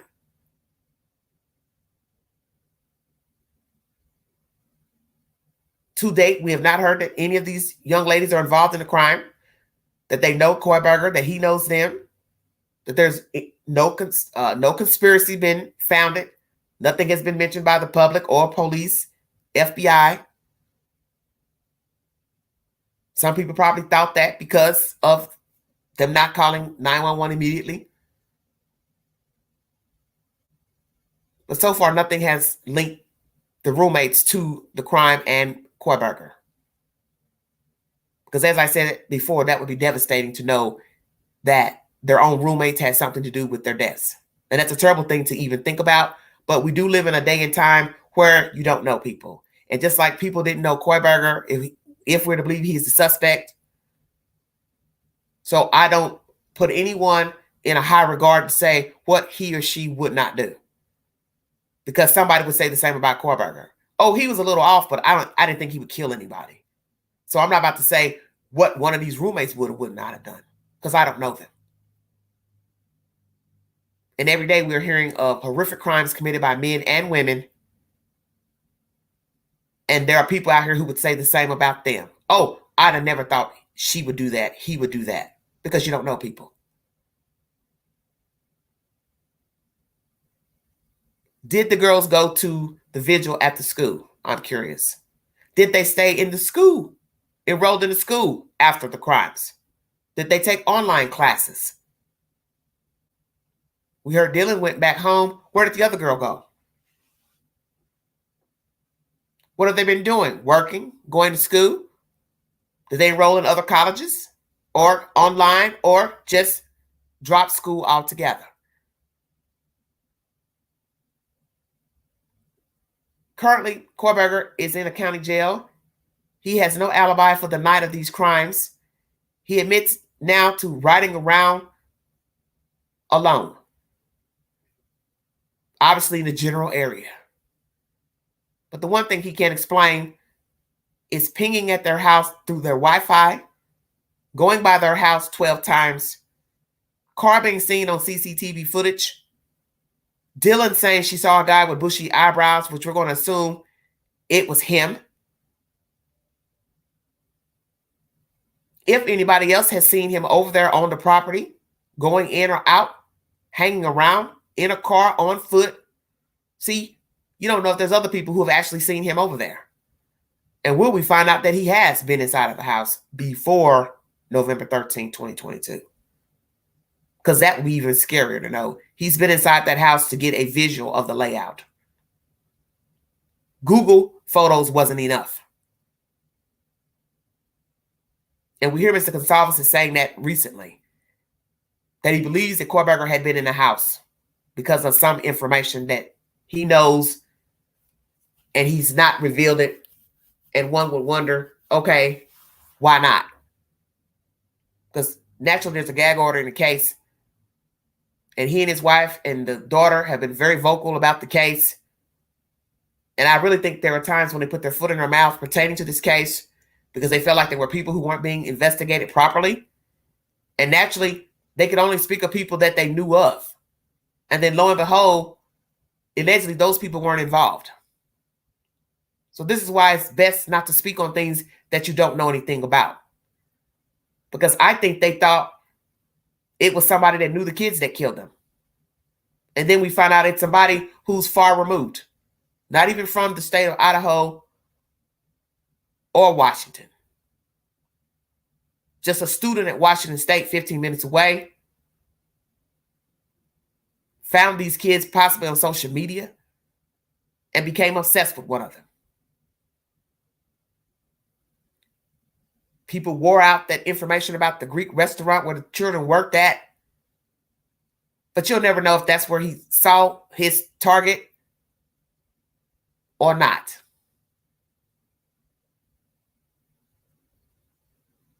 And this is what happens with true crime. People come up with an idea about something and they beat it down like a dead horse. In the end, you don't know because the dead hasn't spoken, and nor has Kohlberger to tell you, this is how I found the victims. This was my target. Could be he didn't really have a target. Could just be, hey, I want a pretty girl. Play funny games with. I just so happen to find one on IG, whichever, TikTok, and made her my victim. But she had company that night, so I took her out too.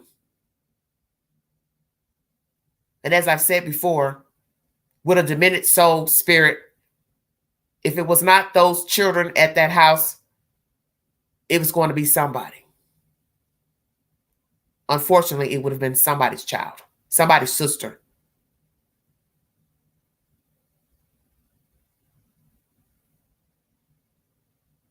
And in his mind, he probably felt he had to kill the other one because she was there.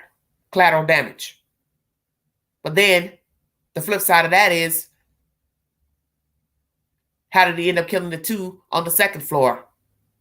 Xana and Ethan, because her room was around that corner, around the kitchen wall, and he could not see that room from coming inside of that house in the kitchen. You can't see her room from the kitchen. You have to go through the kitchen, through that small hallway, cross over to the living room, and down that hall to Xana's room. So why did he kill her and Ethan? Did one of them come out of the room, saw him, realized something nefarious had happened, started screaming, running, and he chased one of them to the room. Chased both to the room. I don't know.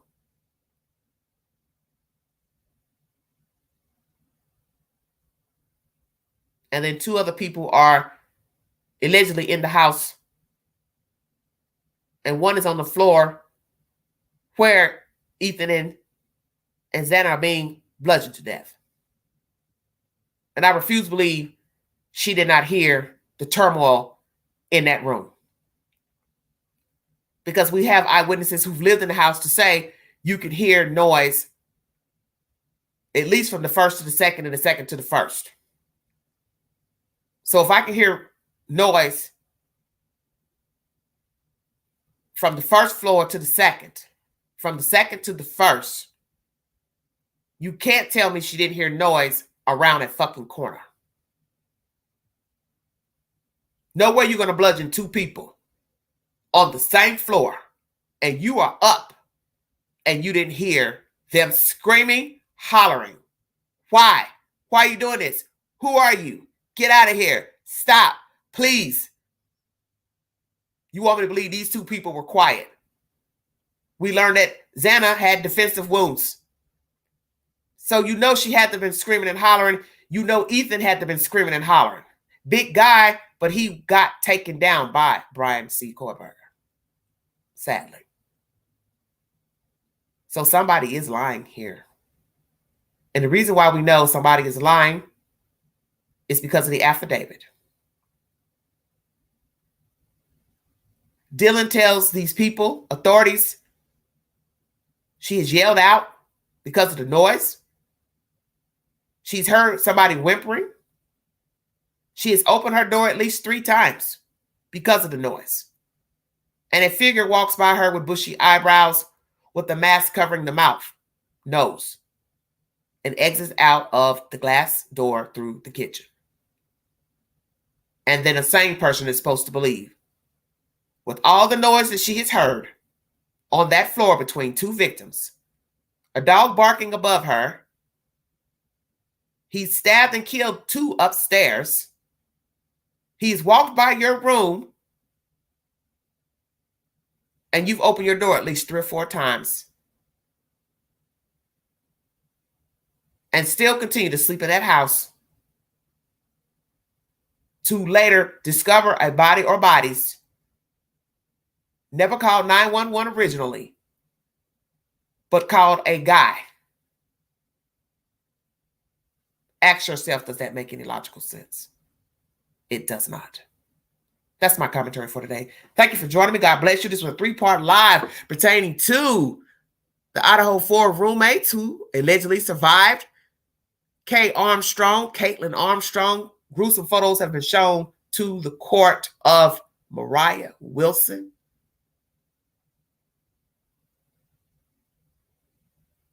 And Asa Ellerup, the wife of Rex Heuermann, attended court today. And we learned that she told her lawyer that she does not believe he is the type of person to have committed these crimes against the sex workers. We learned a lot of data and photos have been turned over from the state. 13,000 images of the house, storages, different jurisdictions being searched. They're looking forward to going to court. She's going to support her husband by going to court. And she wants to see the evidence for herself, Asa. And she does not want to continue listening to what the media has to say. She wants to find out for herself. And she also told the lawyer that's the only place she's been getting the information is the media. Well, let me say this to Asa. That's the only place I've been getting the information is from the media because they won't allow cameras in the courtroom, ma'am. So we're all learning it through a reporter's rendition of what has been said in court. So join the club. Please take the polls on my community page if you believe this woman has something up her sleeve, if she's only supporting him because she got the house, maybe he's giving her information to accounts, so on and so forth. Is she worried about something coming out about her? That's why she's going to court, so she can be ready just in case her name comes up in something. Will we find out that she's involved in some way? She had knowledge of these dead women, participated in torturing these women. Authorities say she had no knowledge, but how can they be sure she had no knowledge? Or even if she participated, how do you have proof? And she says she doesn't believe anything that lawyer has to say, Mr. Ray, pertaining to the allegations that a woman and man had been to her house for a swinging party. You're entitled to your opinion. And know that true crime is just what it is, a version.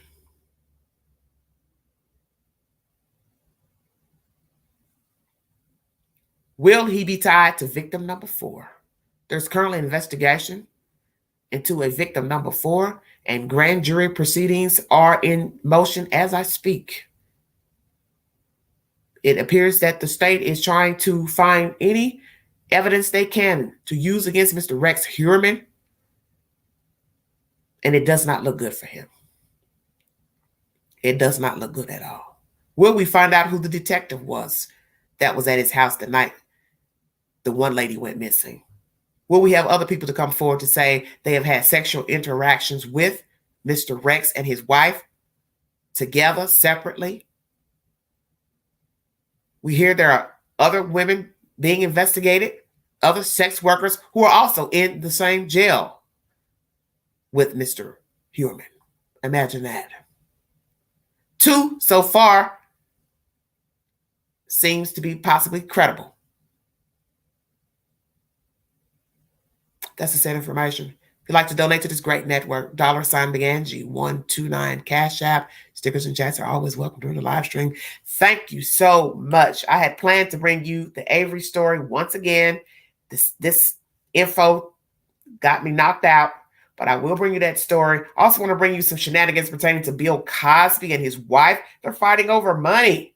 I'm going to bring you that said commentary possibly a little later or tomorrow. And there'll probably be some more surprises up my sleeve, but that's the latest information. Please check my community board for all polls and updates to breaking news and stories. Thank you for your time. You have been listening to the Vault XL. Y'all have a wonderful week. Thank you.